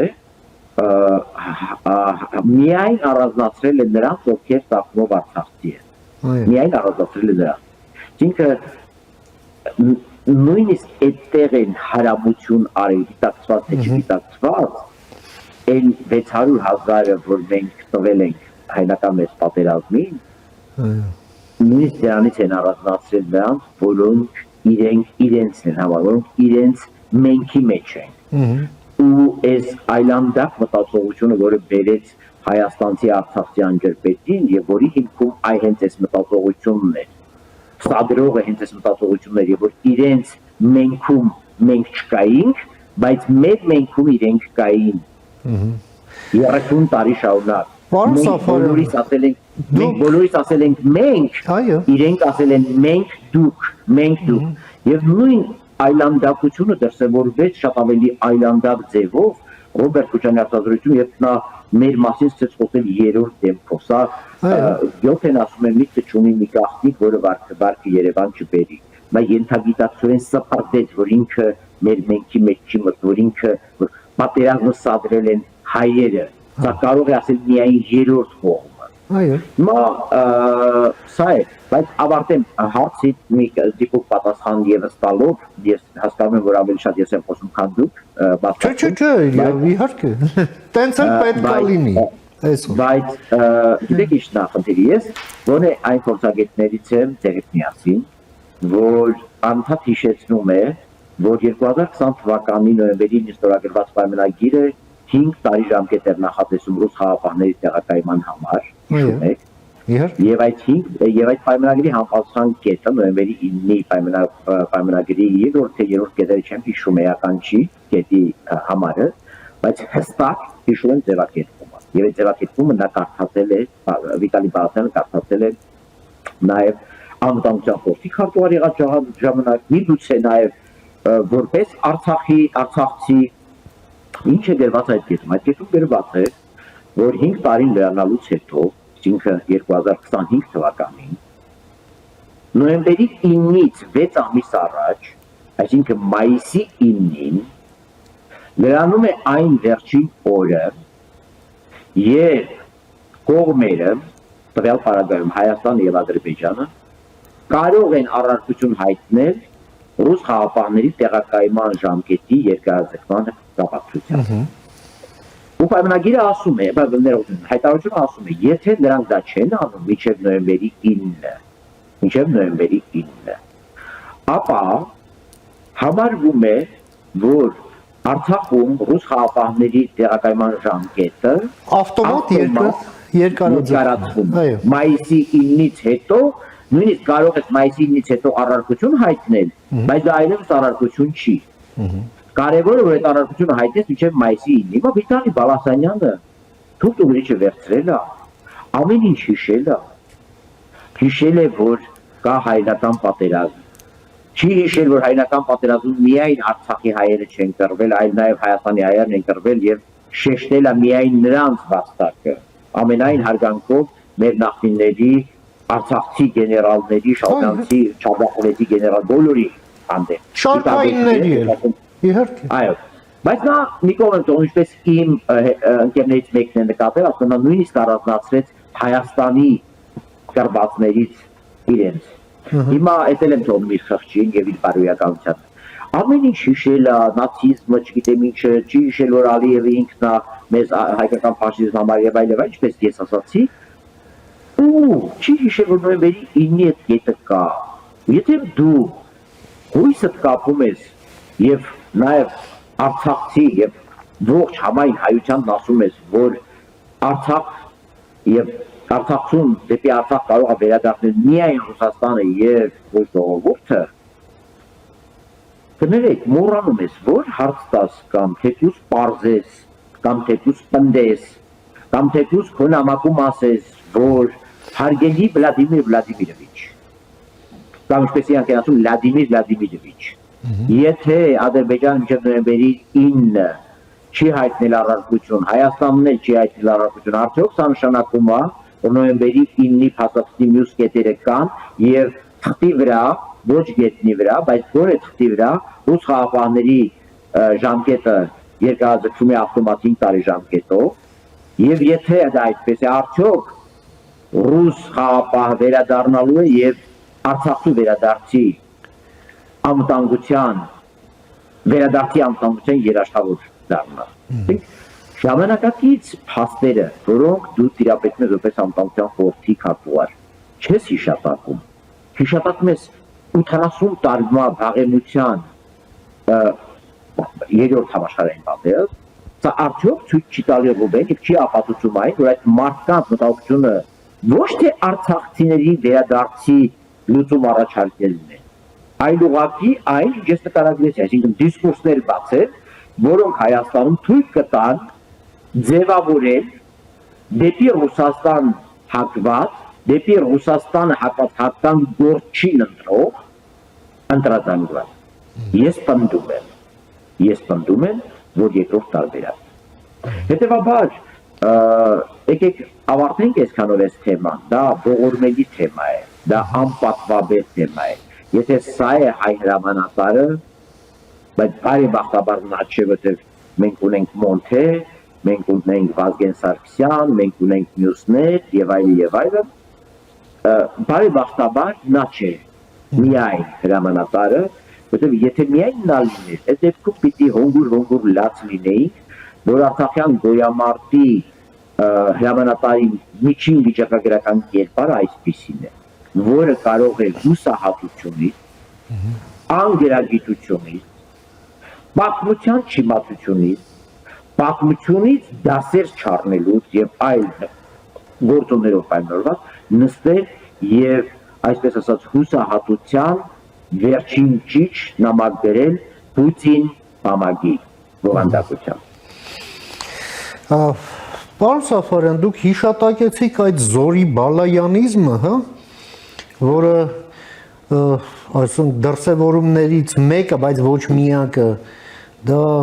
ուղղակի փորի վրա սողալն է ռուս ցարի առաջ։ Դրա մյուս դրսևորումն էլ այն էր, որ այդ նույն Զորի Բալայանն էր ասում, որ մինչև Բաքուն գրավելը պետք է Երևանը գրավենք։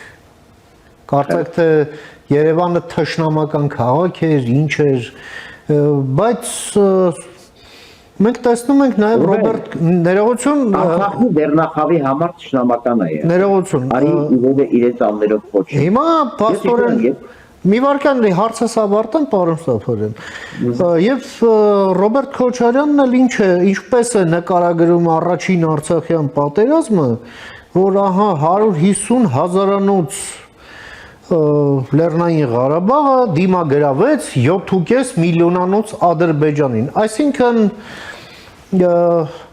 Հայաստանը մատը-մատին չխփեց, ինչ արեց 150 հազարանոց Արցախը եւ դա ասում է մի մարդ, որ այնպես է ստացվել, որ ղեկավարել է թե Արցախը, թե հետո Հայաստանը։ Սա ո՞ց բացատրես։ Արդյոք սենց այդ նույն Զորի Բալայանիզմի տրամաբանությունը չի էլի։ Որովհետև մանավանդ այդ մարդն էլ Հայաստանում իրեն այդ իր անփառունակ տասնամյակի կառավարման ընթացքում այստեղ որպես զավթիչի պես է պահել իրեն։ Համեցեք։ Ներողություն, գիտեք, ես երբ նայեցի Ռոբերտ Քոչարյանի հարցազրույցը, ասել եմ մի հաղորդման հարցազրույցի ընթացքում, հիմա էլ եմ ասում, երկու հարց ինձ սկսեց տանջել։ Մեկը կա արդյոք մի բան, որը մենք լսած չլինենք Վլադիմիր Պուտինից, Սերգեյ Լավրովից, Դմիտրի Պեսկովից, Մարիա Զախարովայից, ուրեմն Ստանիսլավ Տարասովից, Կոստանտին Զատուլովից, Մարգարիտա Սիմոնյանից եւ մյուսներից։ Հայտնաբերեցի, որ չկա այդպես նախադասություն, որ ես լսած չլինեմ։ Այսինքն նա դրել հատուկ կամ մեթոդիկան են ուղարկել, կամ ինքը դրել հատուկ նոթատետրում գրել է, կամ գրել է տվել, թե ինչ են ասում։ Եվ եկել է ուղղակի դա կրկնում է։ Եվ երկրորդ հարցը նաև արդյոք կա մի միտք, որի հետ ես համաձայն եմ, հայտնաբերեցի, որ բարեբախտաբար կա մեկ միտք, եւ դա այն է, որ նման ղեկավար ունենալը պետության համար աղետ է։ Հիմա դուք ասում եք ինքը Զորի բանի Վիտալի Բալասյանի նման որը առանձնացրել էր արցախցի կռվածներին հայկական պատերազմ ներդրում ունեցած արցախահայերին եւ նույն ձևեն Ռոբերտ Քոչյանը Արցախին էր բացառապես վերագրել առաջին պատերազմում տարված հաղթանակը ելի եմ կրկնում դա երախտամոռության ամենասարսափելի օրինակն է եւ դուք ասում եք մենք ճշտամի լինեինք երկար ժամանակ չենք խոսել այս մասին խուսափել եմ ես ինքս խուսափել եմ խոսել չգիտեմ ճիշտ եմ արել թե ճիշտ չեմ արել որովհետեւ ես այս խնդրեմը շատ շուտ եմ նկատել 2000 թվականների սկզբին երբ առաջին անգամ իմ կյանքում գնացի Արցախ սրտի թրթիռով որովհետեւ նաեւ իմ պապերը եկել են այնտեղի իմ ադամ պապը իր տասնյակ իր գերդաստանով եւ նաեւ այնտեղ ունեցած գույքով սեփականությամբ անասուններ եւ այլ արտագաղթել են երթական անգամ 1800-ականների սկզբին ուրեմն Հայաստանի Հանրապետության Տավուշի մարզի ներկայիս տարավ իմ համար իսկապես դա այլ զգացողներ առաջացնող այցելություն էր, որից ես շոկի մեջ էի, մինչև դա չէի գնացել, որովհետև անձնապես չունեի բարեկամներ, որոնցում կգնայի կմնայի մնալու պայմաններ չկային, դա իմ առաջին այցելությունն է եղել Արցախ, եւ ես ուղղակի խելագարվեցի հյուրանոցի տենյակում նստած, հաջորդ օր երբ հանդիպեցինք Բակո Սահակյանին, ես անձամբ մի հարց եմ տվել, ասել եմ դուք նայում եք Արցախի Հանրապետության սպրդվող այս աղբը, որտեղ այն իմ ասածն է, որտեղ մենք իրենց մենքի մեջ չկանք, մենք դուքը շատ տեսաներ են, մենք նրանք, որ ժողովրդական լեզվով ասում են Հայաստանցի Ղարաբաղի տարանջատող։ Եվ գիտեք որն է խնդիրը, բայց սա կարող է լինել չարյաց փոքրագույնը, եթե այդ պրոպագանդան, որը նաև դրսևորվում էր որոշակի, այսպես ասած, ինձ եւ ձեզ հայտնի անուններ այս պահին չտամ, դասախոսների, հեռուստադասախոսություններում, որտեղ նրանք ուղղակի ասում էին շուրջ բոլորը դավաճան են, բոլորը Ղարաբաղցիների վատն են։ Նախ ինձ անհանգստացեց այն, որ արցախցիներին փակ են դա, այդ պրոպագանդան արցախցիներին փակ է դարձնում աշխարհի առաջ, որը հետագայում թույլ չի տալու Արցախի համար բարեկամներ ստեղծել, որովհետև եթե բոլորը թշնամի են, դու թշնամու հետ ինչ բարեկամություն պետք է ստեղծես։ Եթե անգլո-սաքսերը թշնամի են, յհուդամասոնները թշնամի են, Իսրայելը թշնամի են, մեկը թշնամի է, Անգլիան թշնամի է, Ամերիկան թշնամի է եւ այլն, եւ գիտեք ամենախնդիրը ամենադաժանը նա է, որ միակ բարեկամը Պուտինն է։ Այո, բայց միակ բարեկամ Պուտինն է, այո, այդ պրոպագանդան է դասախոսների շարքը, ես չգիտեմ, էլի պահել են այդ արխիվները, Արցախի հերթանկեցությունը հիմա ինչ որ էջ ունի, չգիտեմ իր արխիվները որքանով են արխիվացված, եթե ուզում են հերքել իմ ասածը, խնդրեմ հրապարակի կապացեք հակառակը, բայց այդ այլանդակ դասախոսություններում Հայաստանին վերաբերող հատվածը մի քիչ ավելի խորամանկ է ձևակերպված, եւ դա ներկայացնում է Լևոն Տեր-Պետրոսյանիզմի տեսքով, բայց խորհուրդ առումով դիսկուրսը եւ վերլուծում ես, Արցախում բերում են այն մտքին, որ Հայաստանցին ունակ է դավաճանել բանի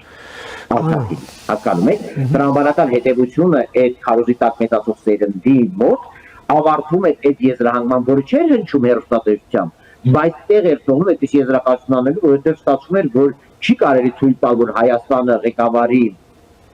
հայաստանցի, Հայաստանը պիտի ղեկավարի արցախցի, որովհետև հայաստանցի ղեկավարը Հայաստանի գլխին նշանակում է դավաճանություն, հնարավոր դավաճանություն, Հայաստանցին ունակ է դավաճանել Արցախին, ինչպես դա էր Լևոն Տեր-Պետրոսյանը։ Սա է եղել այդ կեղտոտ պրոպագանդայի թիրախը, որից ես ահաբեկվեցի եւ այդ հարցը բարձրացրեցի, ասի դուք հասկանում եք սրա հետևանքները ինչ են լինելու Հայաստան-Ադրբեջան կտրվածքով։ Ուրեմն ես սա իմանալով եմ 2017 թվականի, երբ խորհրդարանական դրությունների տեխնացու էի, Ազատ դեմոկրատների մեր ծրագրում երևի առանց այս երևույթի մասին հրապարակավ խոսելու, գիտակցելով այս աղետի հնարավոր հետևանքները Հայաստան-Արցախցի տարանջատման կոնտեքստում առաջարկել էի վերաինտեգրման մեկ էջանոց ծրագիր, որովհետև ես հասկանում էի, որ Արցախում պետք է այլևս վերաինտեգրել Հայաստանին, որովհետև այդ մենք դուքը իրենց մենքում մեր չլինելը, իրենց մենքից դուրս մեզ հնարավոր պոտենցիալ թշնամի լինելը բերելու են նրան, որ իրանք մեզ մեղադրելու են Հայաստանցին շուռա գալու եւ իրանք մեղադրի երախտամոռության մեջ այն ինչ որ այսօր տեսնում ենք։ Ու այս պրոպագանդայի, որ ասում են ապելության քարոզ արցախցիների նկատմամբ, ապելության քարոզի հիմքերը ստեղ են թափված Զորի Բալայանիզմում,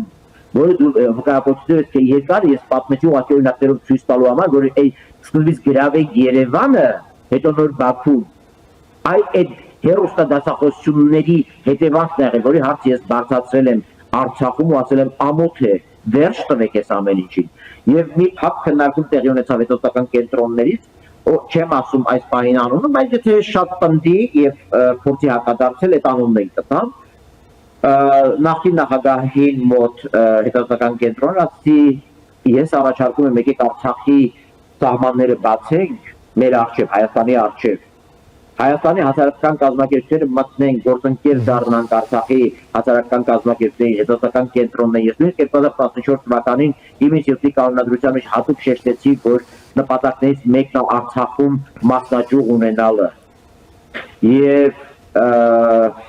այս ամբողջ մտահոգությունն էր նրա, որ ես գիտեի, որ այդ հայտարարակ անջրպետը կա եւ դա պայթելու է մի օր, որը պայթեց պատերազմից հետո, հատկապես 23 թվականից հետո, բերելով ամենազազրելի բաներին ու ես որ իմ արմատները այնտեղից են կներեք, ես չեմ կարող հասկանալ իմ կինը Արցախի ինչպես եւ ձեր կինը։ Այո։ Իմ կնոջ առաջ մի քերին նահատակվել է ուրեմն Վալերի Խաչատրյանը Արցախյան առաջի պատերազմի ժամանակ գերեվարվելով, երկրորդ քերին նահատակվել է իր կնոջ Փեդու հետ Հրանտ Խաչատրյանը վերջի 20 թվականի պատերազմում առաջի քաղաքացիական զոհերն են եղել, այդ լինելով այս ամբողջի այս կողմից չեմ կարող ուղղակի չնկատեմ այդ այլանդակությունը, որի հեղինակները այսօր Հայաստանին մեղադրում են ատելության քարոզի մեջ եւ որ այդ ատելության քարոզի սերմերը իրենք վաղուց են ցանել Զորի Բալայանիզմով Արցախի հերթատեսության այդ եւ դրանից դուրս Հայաստանին պոտենցիալ դավաճան, Հայաստանում պոտենցիալ դավաճան ներկայացնելով իրենց կեղտոտ քարոզությամբ ու դրա օրինակ բերելով Լևոն Տեր-Պետրոսյանիզմը, Այո։ եւ վերջում այս աղետը եւ շուռ գալով մեղադրելով Հայաստանին, որը բան չի մնացել, որ չտա Արցախին, որը ունեցել է պայմանականորեն 11 երեխա, 10 երեխային վատ է հագցրել, 10 մարզերին քիչ է փող տվել, թեր զարգացած է թողել, 11-րդին պահել է առավելագույն լավ, իր մինուճար զավակին աղաչել, սրանց հետո շուռ գալու Հայաստանին մեղադրել, կներեք սա անբարոյականություն է, ու շարունակել է տարանջատումը անգամ 40-ական հայնական երկրորդ աշխարհամարտում իրենց զոհերին վերադասել, մոռացան մատնել այս սա ուղղակի ինչ ասեմ, սա ողբերգություն է, որը քննադատելը դեռևս սրտի մխիթարանք չի, որովհետև կորուստը ու եւ այս ամեն ինչի համար վճարված գինը այնքան մեծ է, այնքան սարսափելի է եւ մենք դեռևս այնքան ենք հետ նայելու մաղկտալու եւ 30 տարիների համար եւ չարածների համար եւ սխալների համար, բայց այդ նույն ողբերգությունը փորձում են հիմա փաթաթել Հայաստանի գլխի, Հայաստանին տանել Արցախացման ճանապարհով, նամակ գրել, ուրեմն Վիտալի Բալասանյանը Պուտինին նամակ գրելուց առաջ պիտի հիշի Արայիկ Հարությունյանի վերջին նամակը։ Հիշում ես։ Հիշեցրեք։ Անպատասխան նամակը, երբ գրված նամակին հաջորդեց այն, որ Ռուսաստանում այդպիսի պաշտոնյա չեն ճանաչում։ Այո։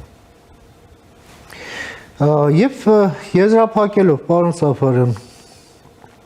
սրան զուգահեռ Վալենսիայում Եվրոպայի ժողովրդական կուսակցությունը մի հրատապ բանաձև այսպիսի անունով մի փաստաթուղթ է ընդունել Հայաստանի հետ կապված եւ այնտեղ նշվում է նաեւ անհրաժեշտությունն ապահովելու Արցախահայերի հայրենիք ազատորեն հայրենիք վերադառնալու իրավունքը, հա։ Հիմա ես ուղղակի ուզում եմ հասկանալ, լավ, սա շատ լուրջ, այսպես հավաք է եւ շատ լուրջ մանդատ կա այս հայտարարության հետևում եւ Արցախահայերի ճակատագրով այսպես չակերտավոր մտահոգված այս շրջանակները սա տալիս են չնկատելու, իսկ հանրապետական կուսակցությունն էլ, որ այդ ԵԺԿ-ի մասն է եւ թողես իրենց գլուխը գովան, իսկ մինչև այդ Լենինի դամբարանի կողքն էին նկարվում, այս վերջերս գնացել են Եդինեյ Ռասիայի հետ, չգիտեմ ինչեր քննարկելու։ Հիմա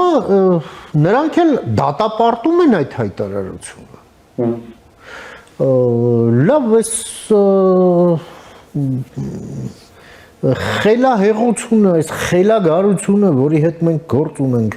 ասենք Վիտալի Բալասանյանն չի կարդացել, որ գոնե ասի, ահա, տեսեք, մենք մեր ուշադրությունը գրավեց ձեր այդ մոտեցումը, հա, Արցախահայերի նկատմամբ եւ այլն, չգիտեմ, մի հատ հասկանանք ինչ ենք անում, ինչ չենք անում։ Օրինակ եմ ասում, բայց չէ, պետք է փորի վրա սողալ ռուս ցարի առաջ, իդեպ նաեւ դուք երբ որ հիշատակում եք 2017 թվականի այդ ձեր մտահոգությունները, դա էլ համել այն ժամանակահատվածն էր եւ երբ Ռուսաստանից այն ճակերտավոր հայ ժողովրդի բարեկամները, հա, այն Կոլերովա նման, Զատուլինա նման, այդ խաժամուժը գալիս էր Արցախ եւ դուք հայերի հետ չեք կարող ապրել։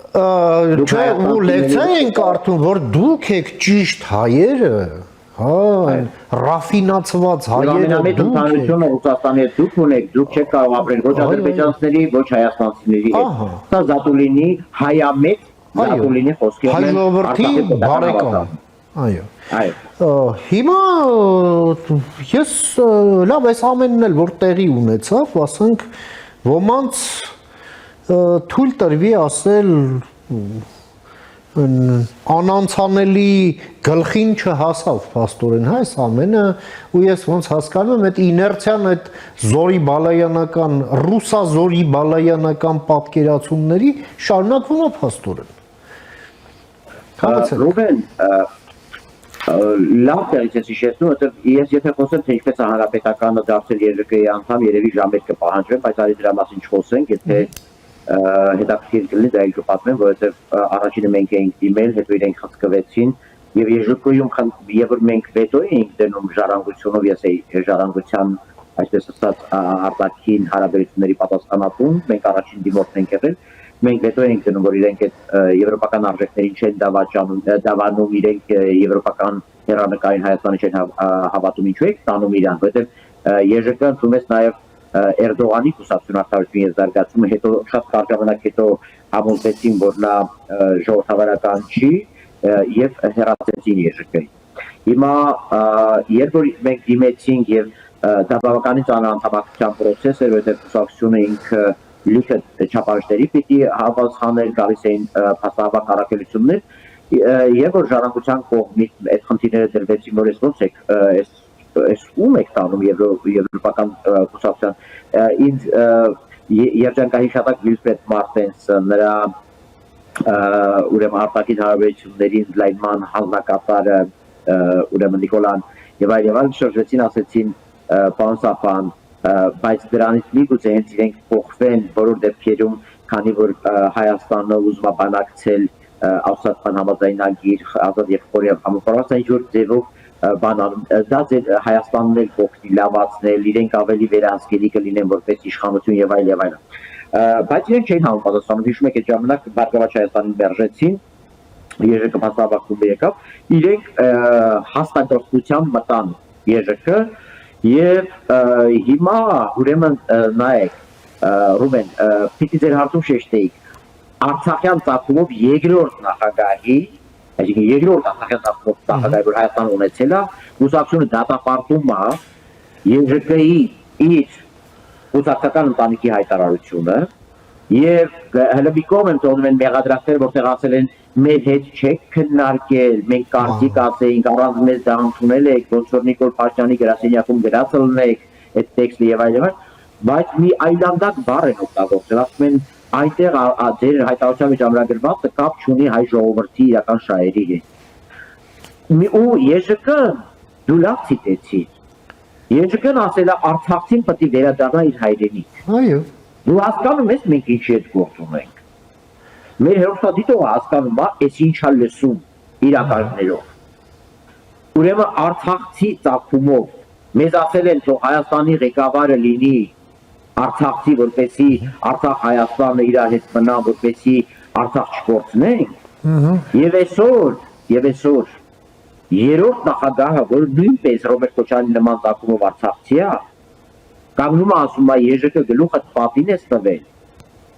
որ ասել է Հայաստանը պիտի դառնա Եվրոմիության անդամ, որ ասել է Հայաստանը ժողովրդավարական է եւ որ ասել է Արցախին պիտի վերադառնա իր հայրենի բնորան։ Ես հիմա մի հատ բան ասեմ, եթե ինձ հարցնեք, ես հավատում եմ արցախցիների վերադարձին, ես ասում եմ, ես տալիս եմ հետեւյալ պատասխանը։ Ես դա տեսնում եմ միայն մի դեպքում, եվրոպական տրանսֆորմացիայի դեպքում եւ տարածաշրջանի եւ առնվազն Հայաստանի։ Ինչու, որովհետեւ եվրոպական ցիվիլիզացիան ներկայիս քաղաքակրթությունը, որը այսպես ասած ինստիտուցիոնալ ամրագրվել է Եվրոմիության ոչ թե ամբողջ եվրոպական կոնտինենտում դեռևս ոչ, այլ միայն Եվրոմիության շրջանակներում, դա կոլեկտիվ իրավունքների դուրս տվող ամենամիակ կազմակերպությունն է աշխարհի վրա։ Այո։ Մենք այսօր Արցախ, եթե նույնիսկ ինչ որ եղանակներով խոսենք Արցախների վերադարձի մասին, դա լինելու է անհատական իրավունքի մասին։ Ալիևը հիմա էլ ասում, վերադարձեք, բայց ընդունեք սահմանակետում Ադրբեջանի պասպորտը, եկեք որպես Ադրբեջանի քաղաքացի ապրեք։ Հիմա էլ ասում դա։ Հիմա հարցը հավաքական եւ այլ միջազգային մանդատով երաշխավորված վերադարձի մասին է, որ այնտեղ կտեղակայվի խաղաղապահ եւ Արցախին կգնա այնտեղ ապրելու։ Մի կողմ եմ թողնում ստատուս կլինի ավտոնոմիա թե ոչ, բայց ենթադրենք նույնիսկ այդ ստատուսը լինում է նվազագույնը, հա, ավտոնոմիան, որովհետեւ Եվրոպական միությունում այսօր կան բազմաթիվ էթնիկ ինքնավարություններ, որտեղ իրանք իրանց լեզվով են խոսում, որտեղ իրանք պարտադրում են անգամ այն պետությանը,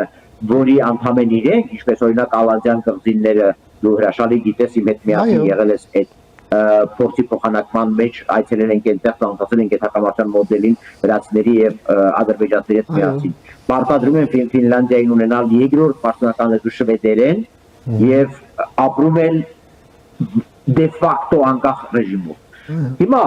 եթե ես որևէ ձևով հավատում եմ Արցախի վերադարձին, ապա միայն եվրոպականության կոնտեքստում։ Հիմա գալիս ենք ամենակարևոր հարցին։ Բա այսքանը որ մենք չենք հասկանում ենք, Բաքտեր Սարգսյանը իր ՀՀԿ Վիտալի Բալասյանյանը հասկանում են, դրա համար էլ ԵԺԿ հայտարարությունից հետո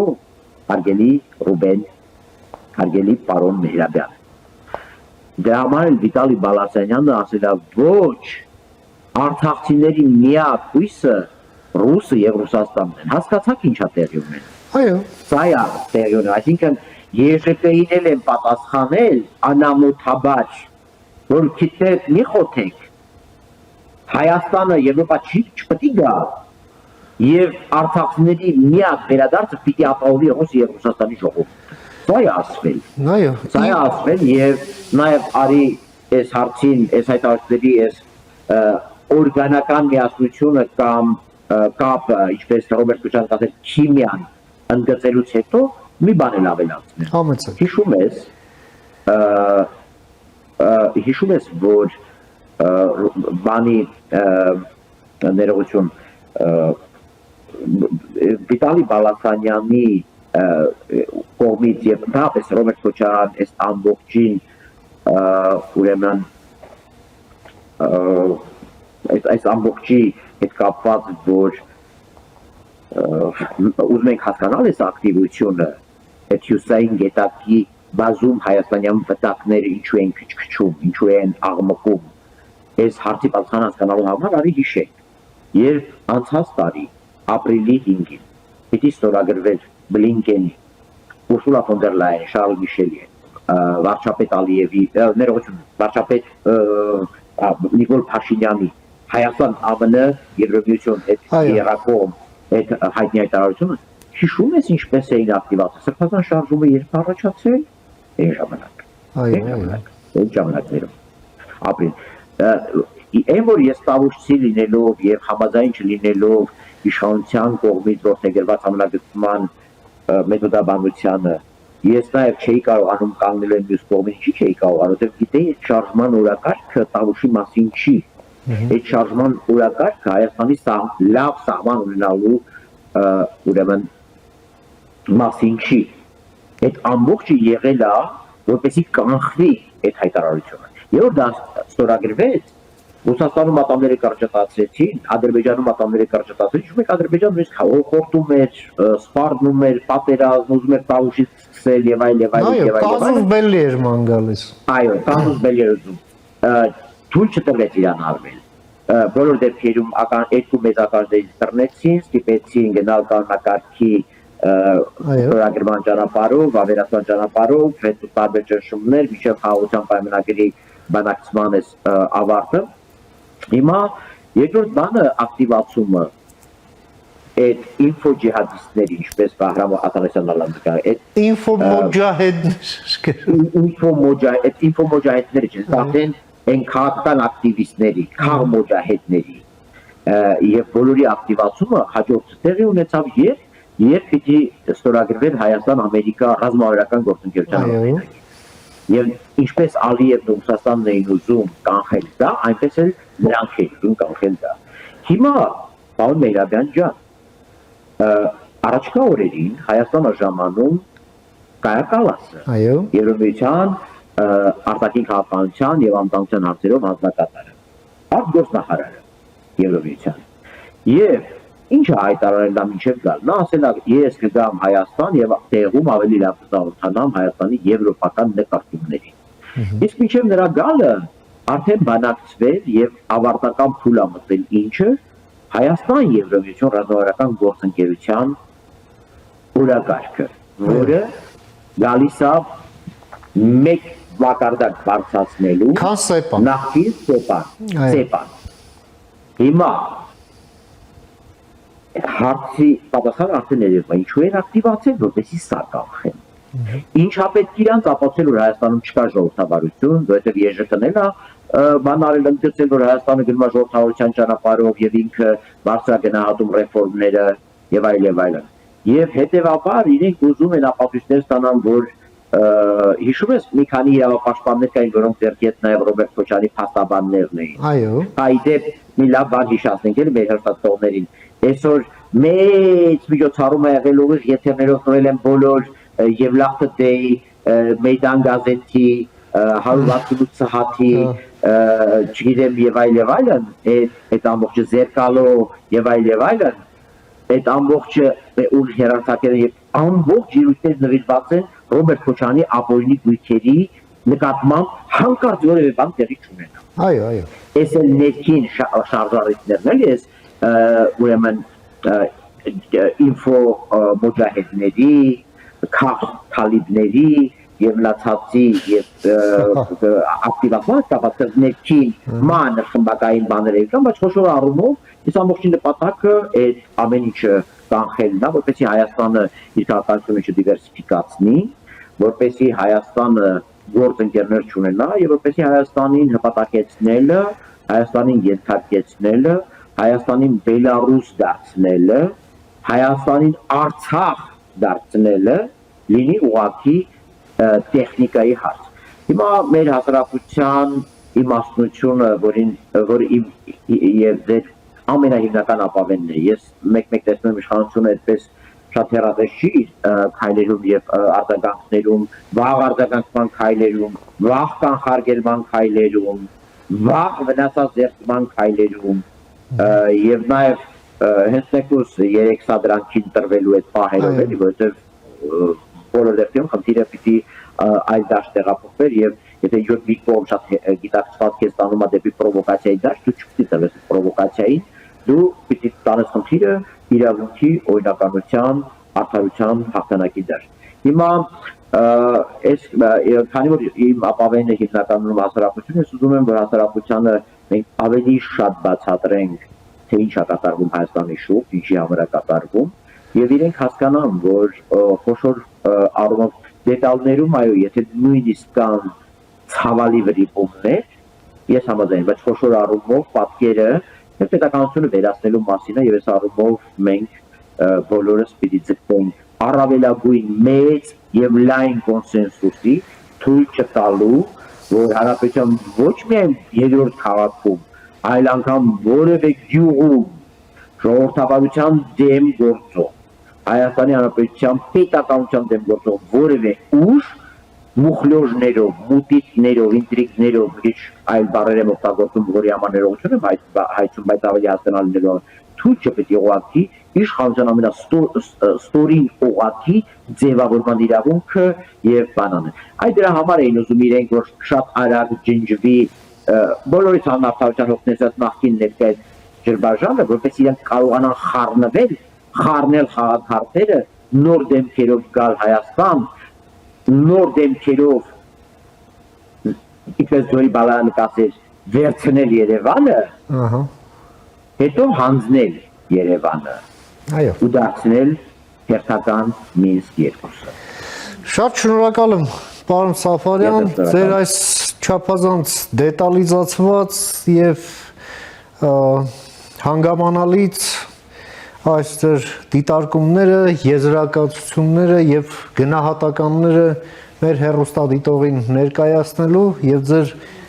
ժամանակից մեր եթերին հատկացնելու համար բարինն ձեզ մի շնորհ հանդիպում։ Ես եմ շնորհակալ, մաղթում եմ խաղաղություն, իմ հասարակության, իմ ժողովրդին համբերություն եւ մեր իշխանություններին շրջահայացություն ու վերատեսություն այս դժվարին շրջանները եւ այս մեծ անցումը պատվով անցնելու եւ Հայաստանի պետականությունը դեպի ապագա տանելու։ Շնորհակալ եմ։ Ահա մենք զրուցեցինք մեր գործընկեր քաղաքագետ միջազգային եւ անվտանգության հարցերի հայկական կենտրոնի հիմնադիր եւ ղեկավար Ստեփան Սաֆարյանի հետ քննարկեցինք Հայաստանի ներքաղաքական որոշ գործընթացներ, նրանց պատճառները, պատճառահետևանքային կապերը եւ նաեւ առաջիկա հնարավոր զարգացումները։ Այսօր թերևս այսքանը հարգարժան տիկնայք եւ պարոնայք, կհանդիպենք արդեն վաղը, խաղաղություն եւ բարինն ձեզ։